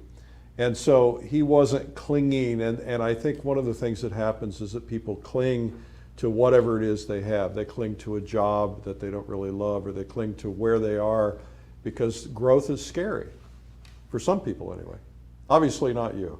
Well, yeah, you know, I think it is for everybody, but I think part of it is that's what keeps, you know, for me, you've got to lead your life. In other words, you start creating this artist's life, which is so great because the artists are so great. Most of them are so sharing and so much fun, and they're a pleasure to be around. And there's some really great artists. And so if I went painting with Michael Lynch, who to me is just a fabulous landscape painter, and he's a great guy, and he's just about, you know, just go paint, get it, you know, and then he's also challenge yourself, move yourself. And I saw a little clip on Facebook the other day with David Boyd talking about your best works when you don't really feel like your feet are touching the ground. So I think you get bored sometimes, and I think you have to find those nuances. So I think it's funny, you know, and if you're around people that are doing it, like for me, this is a great thing. I always go, all right, I got to shake it up a little. I'm starting to get bored with what I'm doing. So I go like this. I took a Cindy Barron watercolor workshop, and she's great with her shapes and her values and everything. And I can barely draw. I'm a painter. And it was the most interesting thing to me to see how it all came together. That was really cool. And then so every year I try to take something. The next year I took a Michael Lynch workshop, and he hadn't taught in a long time. And 20 years ago in one of his workshops, he had like Matt Smith, Bill Anton, and Ralph Oberg. So you can imagine this guy, great painter too. So it's all these people I've got something from, and you get to build on it, which is really nice. Well, you know, when you talk to the best painters out there, you find that they all do that. They're all continually educating themselves. Most of them are not resting on their laurels. They want to push themselves to the next level. I've talked to many who will say, well, I'll take a workshop from this guy or from this lady because they are really good at one particular thing, clouds or rocks or skies or edges, and so they'll study, and so they're always pushing themselves. Yeah, I think that's a huge benefit, and to be able to do that is I think you have to lose all judgment of yourself. You know, when you're a kid, you don't really know you're doing anything wrong till you start getting a little older. So I feel like it's like if you go in, let's say you go into a competition or something, or you do a paint out or something, if you go in there with two ideas in mind, contribution and growth, and you don't think about sales or anything else, or about, am I going to win an award? Everything always works out for the best. Right, but it's hard to put that out of your head, isn't it? Isn't that kind of in the back of your head, wow, somebody's going to really love this and buy it? You know, that's a good question, but I think what happens is this. Now, the first time I tried it was I was going into an event where I was from the East Coast with a bunch of Western painters, and I went, well, this may not turn out so well for me. And so I thought like that, but then when I said, well, the best thing I can do is learn to paint like, you know, to really grow here and to contribute, and it worked out really good. It turned out that everything worked out fine for me, and I thought, you know, that's the way to go in. So now in my mind, I go, anytime I start to get judgmental of myself or think, what's everybody going to think, I go, just same thing, contribution and growth, and then I know it's probably going to work out. And it doesn't, you know, they never always do. You know, and Michael Lynch even said the same thing. He goes, you know, I was painting around all these great painters. He goes, as soon as I said, I don't really care what everybody else thinks about how I paint. He goes, that's when everything fell in place. Yeah, you know, that's pretty intimidating, isn't it? Yeah. You set up next to somebody who's well known and you kind of want to impress them with what you know. You gotta lose all that. You find out very quickly you don't know anything. The sooner you lose that, you know, it's always interesting to me, if you keep it simple, like for me, as a trial lawyer, we used to break everything down to a 6th grade level. I've been in workshops where I thought, what are they talking about? This sounds like nuclear physics. It needs to be so simplified so that when you're out there plein air painting or painting from life, all of a sudden you go, okay, I know, you know, and you can talk to yourself a little bit and know what to do. So how do you break painting down to a 6th grade level? I think, you know, it gets kind of fun.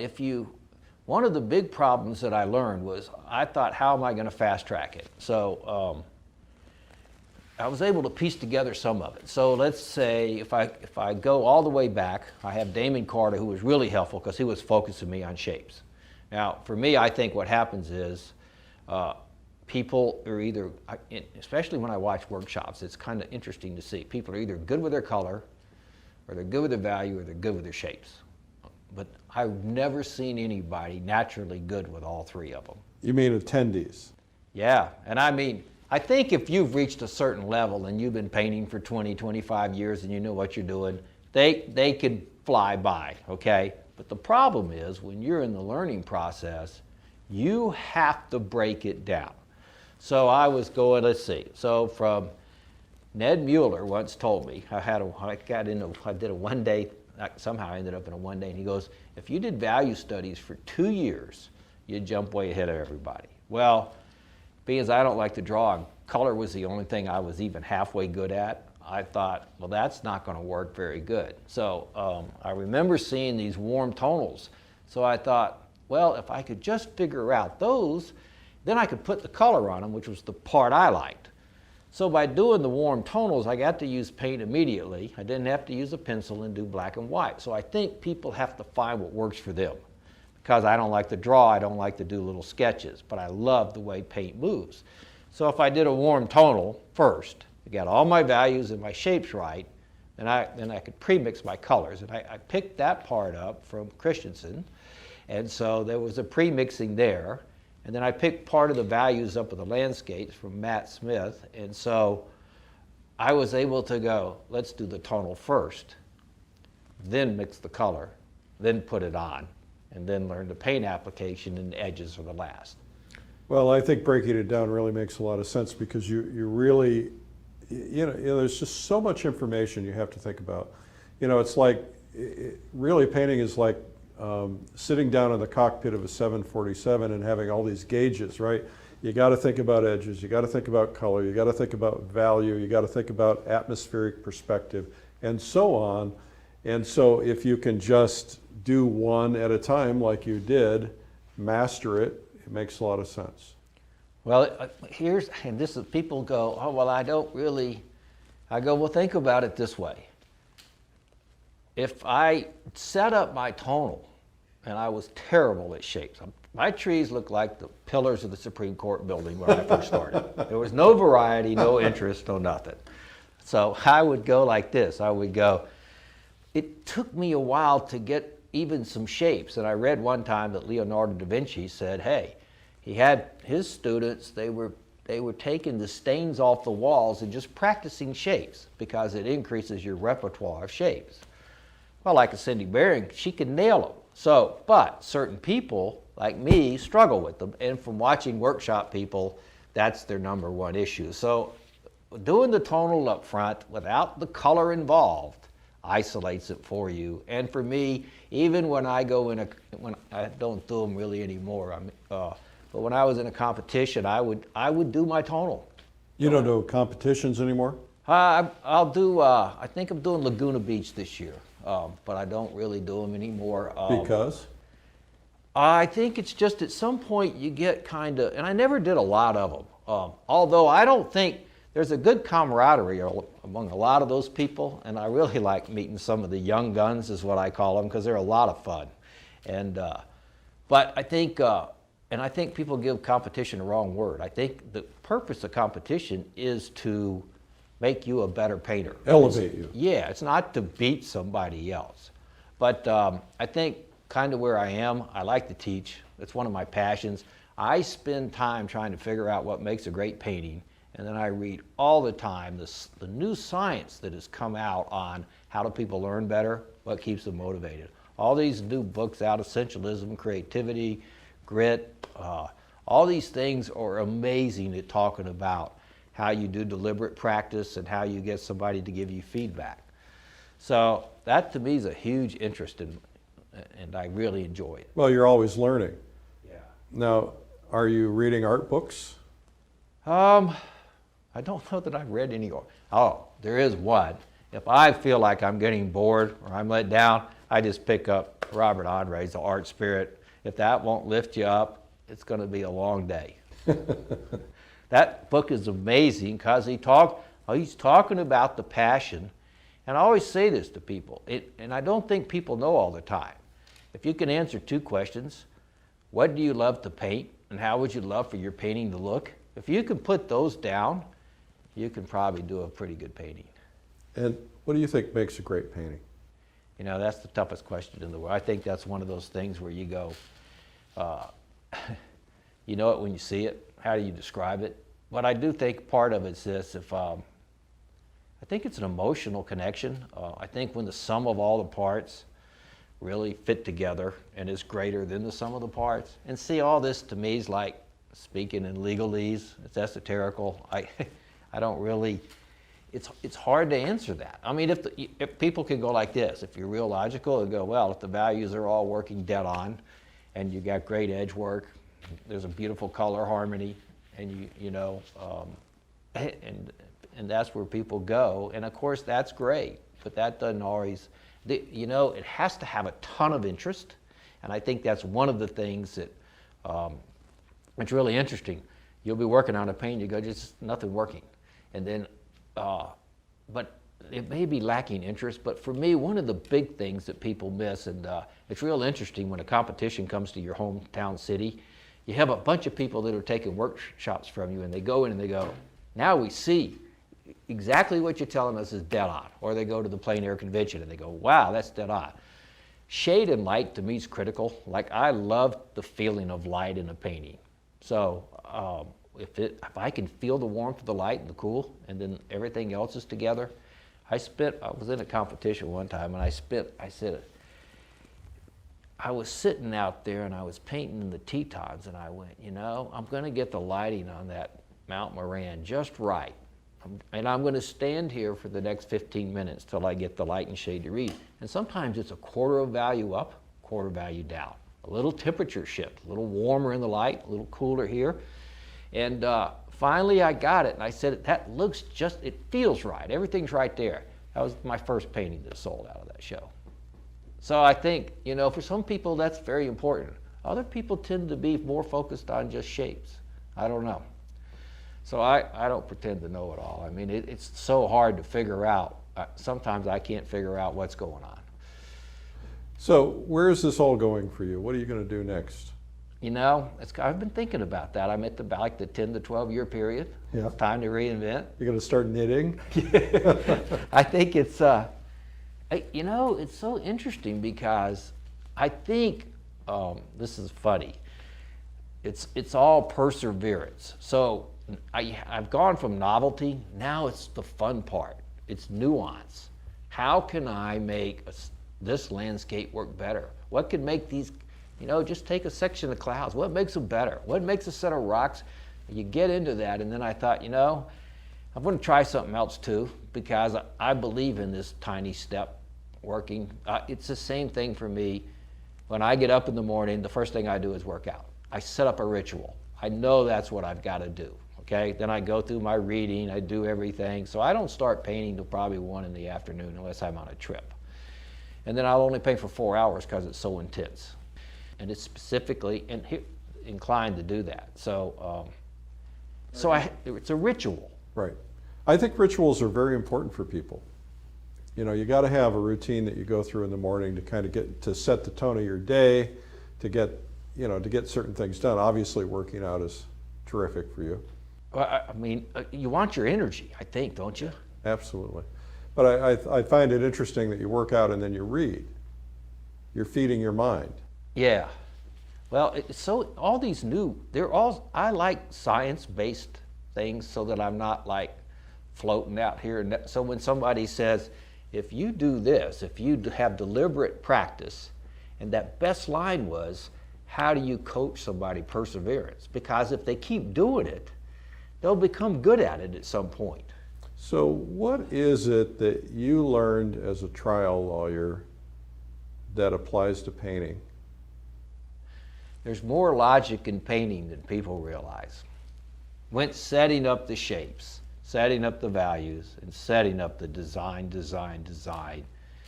is, for me, the hardest part of the painting. It's also the most logical part of the painting. And for me, I have to get through that first 15 to 20 minutes. If it's a simple design, if it's more complex, it takes longer than that. So there's more logic involved. And it also, if you keep it simplified in your mind, you're way better off. For example, if people talk about, if you read Carlson and you talk about all the general rules, like what's the darkest part of the landscape? So he'll go through the whole process. Well, if you go like this and go, the light source is the sky, and the trees, the silhouette, it's standing straight up, so it's next darkest. Then you tilt, and all of a sudden you're picking up rocks and mountains, and then all the way down to the ground plane. Stay simple in your mind, so when you're out there, you can focus on it like that. Just in case you get it. Everything has exceptions and different things when you're out there, but having the general guidelines in your head is really helpful. Part of it's just that if you want to do it, stay with it. One of the best things, one of the other things that you learn about it, this is, what I like about art is I'm creating that old painting. It's my creation. If I mess it up, it's my fault. And this is a good thing that I think that's critical. In the book Grit, they now say that you can actually increase your IQ and increase your abilities in areas, which means you can grow your brain. So one of the things is this: if you get up, everything else, if it's intrinsically motivated and you say, this is how I'm motivating myself, then it's not subject to those external factors like awards and things like that. And primarily intrinsically, outside things are important, yeah, but it doesn't need to be the primary focus of why you're painting. But the most interesting thing about it was that if you can increase your brain like that, and you can increase your abilities like that, and you just stay with it, you're in control of that. And so you control your own attitude and beliefs also. So like people go, well, I get up and I just don't feel good. Well, that's your choice. Now, it's easier said than done, but the more you work on that morning ritual, the easier it is to create your choice. Well, it's like going to the gym. Most people don't feel like going to the gym in the morning. I drag myself to the gym because I know if I don't, I'll regret it, but then my mood changes. I feel better. Yeah, and that choice, sometimes you're going to get beat up, but at least you've made that, the ritual, and they say rituals are really hard to change. So that guy, there's a book out called Happier, and the guy, it's #1 attended class at Harvard University, and the guy goes, you may change one ritual at a time, maybe two. Any more is going to be a failure. So, And a lot of that starts with gratitude, right? Appreciating what you have, because that really impacts your mood. You think about what you're going through in your life compared to what somebody else is going through, and suddenly what's bad seems good. That's a huge point. I'm glad you brought that up. It's really interesting to me because I had a theologian for an aunt, and she was a Catholic nun. And I don't think I've ever met a more grateful person in my life, but she was a lot of fun. As soon as she didn't have to wear the habit, she liked to drink wine, but she had met Bon Bron, she knew the Dalai Lama, all these type things. But that was the #1 thing, and she said, that's it. And so then all of a sudden you read all the books, and they now say that's the #1 key to happiness. And that if you could get up every morning and write 3 things you're grateful for, and do it for 20-something days in a row or 20 days in a row, it'll change your whole outlook on life. So that's one of the things, and the other's thanking people. You know, I like to get up in the morning and send out a couple of emails to people and go, hey, I really appreciate what you did, and thanks for helping me with that or whatever. And that helps too. Yeah, actually, it's interesting because I just heard, I was listening to a podcast or a tape or something, and the guy said, you know, open up your morning with gratitude and then think about 3 people that you're grateful for, maybe from the day before, somebody's done something for you. And then send them an email right away or get on the phone and call them. And so I decided to start trying that. And it's amazing how it makes me feel, but it's also amazing how it's making them feel, because people are not recognized as much as they should be. Yeah, and it's amazing how when you sit down and you think about that, how all of a sudden it could have been just some little thing yesterday, and how all of a sudden you send that email to them and they're just so excited about it, and you get something nice back. And they're passing it on to others, right? Yeah. Because when they're feeling good, it's the same with confidence. When you're confident, you know, then you lift other people up, and then those people will get confident, lift others up, and so on. That's I never even thought about the confidence part. Well, there you go. You know, that's a big help. And because I always say this, you need to be around supportive. I was lucky. I ran into people that were supportive and that were helpful. And look, a bad person can drag you down. Very rapidly. And it can really, and life's too short for that. I know everybody says that, but we go on I usually take a workshop to Italy or France or something once a year. And the number one thing I know is once you get far away like that, it's very easy for people to start to slide. They're far away, they want to think they're painting, they can paint better, you know, and that type of thing. And so there's a pep talk up front, you know. One of them is no whining. 2, if you start, you know, spiral up, because if you start going down, you need to catch it fast. So how do you spiral up? Well, I think you recognize first, awareness is the number one key. You go, all right, look, I'm starting to go down, my thoughts are negative.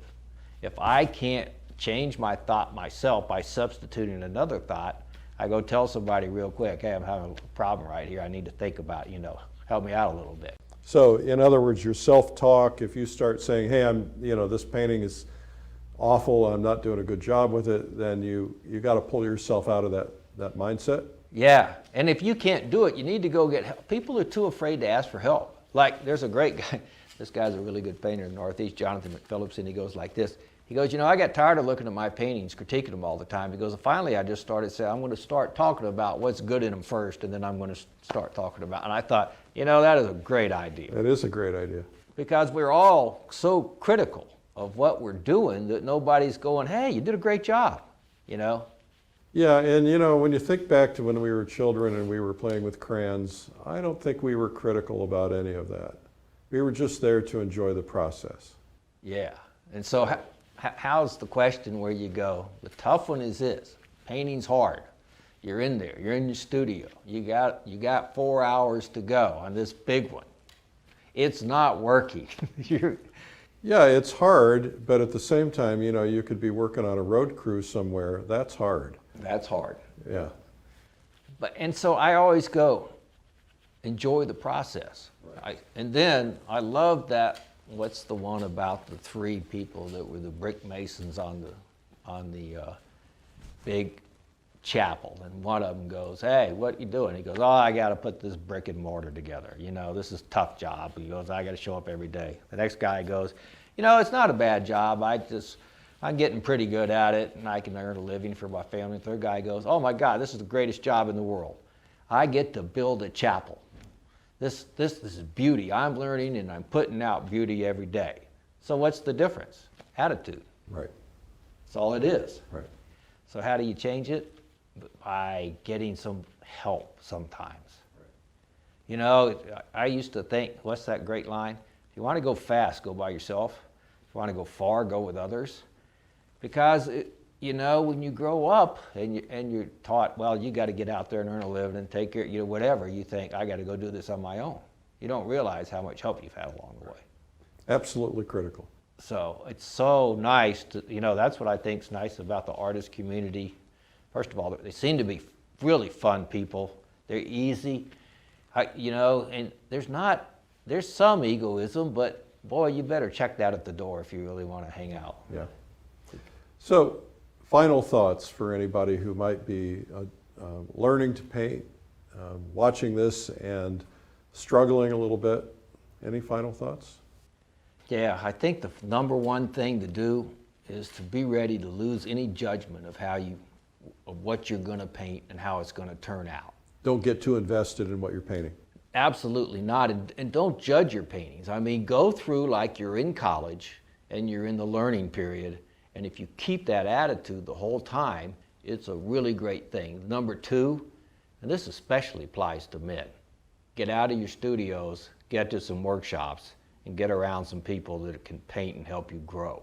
And look, you can tell, if the teachers, and there's a lot of good ones out there, are trying to help you and you sense that, then you stay with them. Those are great teachers. And you may have to move around and get a few other things from some other people. Don't get caught up where it's egotistical or it's about that person, the teacher. The teacher's supposed to bring out in you. Everybody finds their own authentic voice at some point. You're going to paint a little bit like your teachers at first. But as long as you're not copying, and your style's going to come to you. Look, this is a great thing that I learned. You can sit there and go, I'm going to sit here in my room till I figure out my style. That is not going to work. Right. Okay? Same thing on creativity. If you go, I don't know what to paint today, pick up an art book, get outside, start painting. It'll all of a sudden come to you. Be real reflective, keep up your journals, but make sure you're getting help and you're around the positive people. That makes all the difference in the world. Keep up journals. Tell me about that. Well, like for instance, I'll always write, what do I really love to paint? What would I really love, like I like the fall. I love the yellow trees. I like to be in that atmosphere. So I'll keep writing, and if you're not aware and you're not being reflective at some point of what you really like and picking up those finer threads, you've got too many choices. And you know what? That's a hard thing, because all of a sudden you're sitting there going, oh my God, I like everything, okay? We all, that's a very easy situation to fall into. But some things, and it was in one of the good books, it was in the Happier book, I think, the guy would do 3 circles. What do I really like? What I really, really like? And what do I really, really, really like? And you've got to get into that 3rd circle to stay motivated and to really keep going. So, because at first I didn't know what I wanted to do. So I went, what was my passion? So it's funny, when I left somewhere. I was teaching a workshop or something. I sat down on an airplane next to an artist coach. And she goes, I hate that. She goes, I love the word passion, but people won't commit. They come in and I go, if you don't want to commit. But I think it's an evolving process. So for me, before I knew what I wanted to do or where I want to move, I would take the questions in what color is your parachute, where people were changing careers, and figure out what did I really want to do. And then I'd just watch it and let it evolve and evolve. So now, this is what happens. And then you develop that perseverance and you get a coach to stay with you. So somehow you get people to help you. So I was sitting there the other day and I went, God, I never thought I'd do this, but I'm going to go take singing lessons. and I can't sing. In 2nd grade, I was told just to mouth the words and not sing in the choir. Ever since that time, I thought it's just over for me. Yeah, they shut you down. The first thing that people always go like this, don't quit your day job. Well, undeterred, don't be deterred by anything. Keep going. Because the first thing that singing coach says, it's not for you to judge how you're singing. It's for me to help you get better. So anytime we're our own worst judges of our artwork. Don't judge your artwork. I always I go like this. I go, this is the painting I love. This is my very best painting. I'll put them up in front of a workshop class and everybody likes the other one. Don't judge your own work. And get people to help you with it. One of the funniest things that ever happened to me was this guy, Damon Carter. I was working on a painting. He goes, that's a good mountain painting. I said, I kind of like it. He goes, that's pretty good. So he goes like this. He goes, let's clay it, and then we'll each have it before you get rid of it. I said, that's perfect. So we should clay it. Now, we've been looking at this mountain painting for about 2 weeks. This guy is an incredible eye for shapes. We put it up there, there's a big square right in the center of the mountain, after it's been gicled and everything. So what? I changed the edge of a shape, and that fixes it. Submitted it into a big national contest, and I'm in bed one morning, I get an email from an artist, goes, "Oh, why aren't you here? You just won the Best Landscape Award from Everett Raymond Kinsler." If I hadn't asked, or he hadn't seen that shape issue, it would have never even got in the contest. So get help from your friends. It's big. Yeah, masterminds, or, coaching from friends, mastermind groups, getting together with people and helping each other with your problems. If you're in a local community and you've got a bunch of good painters around you, get them to give you constant input and feedback. You're not going to get that feedback from your mother. They're going to tell you they love it. And you want it honest. Yeah. Much rather you find out right then before you hang it in a gallery wall or it's in a big show. Yeah. My daughter will walk into my studio and she'll say, "Dad, the head's too big. That tree's wrong." No training, but she can see what I can't see. Good eyes, yeah. And see, it's always interesting to me when you teach in a workshop and you go in an area and they go, "Oh, can you come back?" or something like that. And you go, "Why don't y'all form a group and critique?" You can get back around at some point in time, but they can self-critique. If you can teach people to self-critique themselves, they form groups. There's a great one down in Macon, Georgia, that they do a super job. And there's one in Atlanta now. So they're all, that's an encouraging thing to get people to do. That's what the plein air convention is all about. It's about bringing community together. People, somebody told me they met several other people from their own town that they didn't know existed. They had this common interest. Now they're going painting together. I think this whole sense of community is really important for artists, especially from a growth standpoint. Yeah, I think, and that really is fun. We were at the convention, and I know we were sitting out there, and there was, I looked around at our table, there was 35 people, 35 artists, just sitting there talking about art. And I don't know, some of them I'd never met before, and it became really intriguing.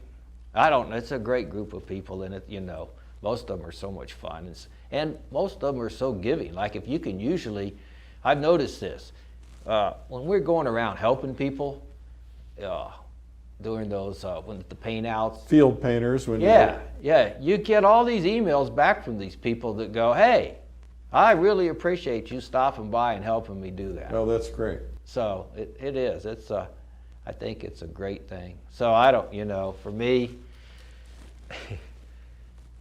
there's something I'll confess. 5 hours in the studio can wear me out. So I have to figure out ways to actually make it exciting for me. Right. And so I take a lot of breaks, and I've learned that it's the nuances that I've got to pursue. And if you think about it like this isn't for just one painting. If I can learn to shift the nuance here, it applies to every other painting from that point forward. So it has a big effect, and I think if you think about things like that, and see, I'm not a big buyer into the 10,000 hour thing. For me, 10,000 bad hours is not getting you anywhere. And that's the Seahawks thing now. That coach is going, you have your interest up, but they practice deliberately. Right. I'm going to work on this. So if you go in and it's something you go, I want to really work on light and shade. Bingo. Stay with that for the whole day. Right. So make it fun or you'll quit. Going back to the workout routine, the best workout advice I got was from this guy 20 years ago. He goes, "I knew that if it was too hard," this is a very good point. "If I knew that if it was too hard, I would never keep it up." So he goes, "I ran 10 minutes out and I knew I had to run 10 minutes back." I've been doing that for 10 years now. He goes, "It works." So one thing I've learned, if you're stressing yourself too much, it's just stress. You can't cover that much ground and learn that much that fast. If you're not pushing yourself enough, you're in boredom. So there's a happy medium in there.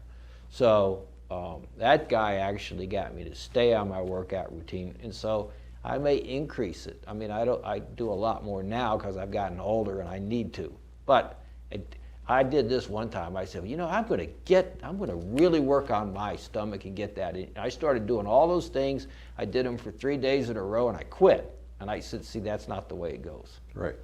You can't kill yourself. Right. So if you're painting, recognize that it's those little steps that are going to get you there, and don't try to, I mean, if you don't turn that big ship right away. Well, thank you for this. A lot of really great insights today. Well, I appreciate it. It's great to be here, and I mean, it was very easy. You made it easy. Well, that's what I do.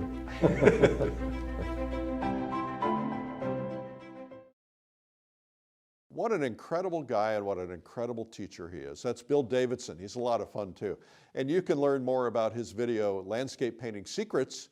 The full-length video is available at lilyartvideo.com. And today only, we have a special discount, and you can find the code in the comments section. I want to thank you for watching, but before you go, we have a video for you for free. It's 2 hours long, and it's got 97 amazing painting secrets from the world's best artists. And you can find it at 97tips.com. Thank you for watching. I'm Eric Rhodes. Landscape painting has the power to inspire our deepest connection with nature, to soothe the mind, and to carry the viewer away to a place that is both sublime and timeless. As a landscape painter, you have the power to help someone feel the heat of the sun reflecting off of billowing clouds and the cool and crisp air of an autumn morning in the Rocky Mountains. Even something so simple as the swaying of reeds alongside a shoreline can hypnotize your viewer. In the all-new Landscape Painting Secrets, Bill Davidson shares a step-by-step and in-depth demonstration that reveals how to capture the raw and essential beauty of nature through oil painting. Horizon a little warmer, a little cooler in here, a little warmer up here. So it would transition all the way down, and you just keep doing this. Cool, warm, cool, warm, cool, warm. Darker, farther away from the sun, darker a little higher up, more muted as you go farther back. You could paint this whole sky, even without any clouds in it. But learning the clouds, once you get clouds down, it gets really nice to be able to go out and go, I know I'm not afraid to go out there, and this thing will start to work. You'll discover how to train your eye to perceive the best shapes and values for your painting, how to use focal points to create strong areas of interest and guide the viewer's eye. I may spot a really good tree and move it over and use it somewhere else. So that's why taking photos also, it's limiting. Okay, it's very limiting. And also when you're dealing with these value finders, they're great to see the values and put them in order, but be careful, because you're going to have to make the values fit to make the big shapes work. So you got to be careful with all the tools. Other than that, you'll end up just copying, and that's not going to work out for you the best way you want. Bill will teach you the secrets to painting foregrounds and backgrounds, how to capture the subtle nuances of reflections on water, and the most effective techniques for working with midtones and temperature shifts. You'll also discover how to make little adjustments that can transform a good painting into an amazing one. This transition here is a little bit too strong. So all I have to do is get between whatever that value is. There's a transitional value that'll soften this edge and roll this cloud a little bit more. If you've always wanted to learn how to paint vivid landscape scenes the way the masters do it, then this training video collection was made for you. Landscape Painting Secrets with Bill Davidson is now available on DVD and streaming video.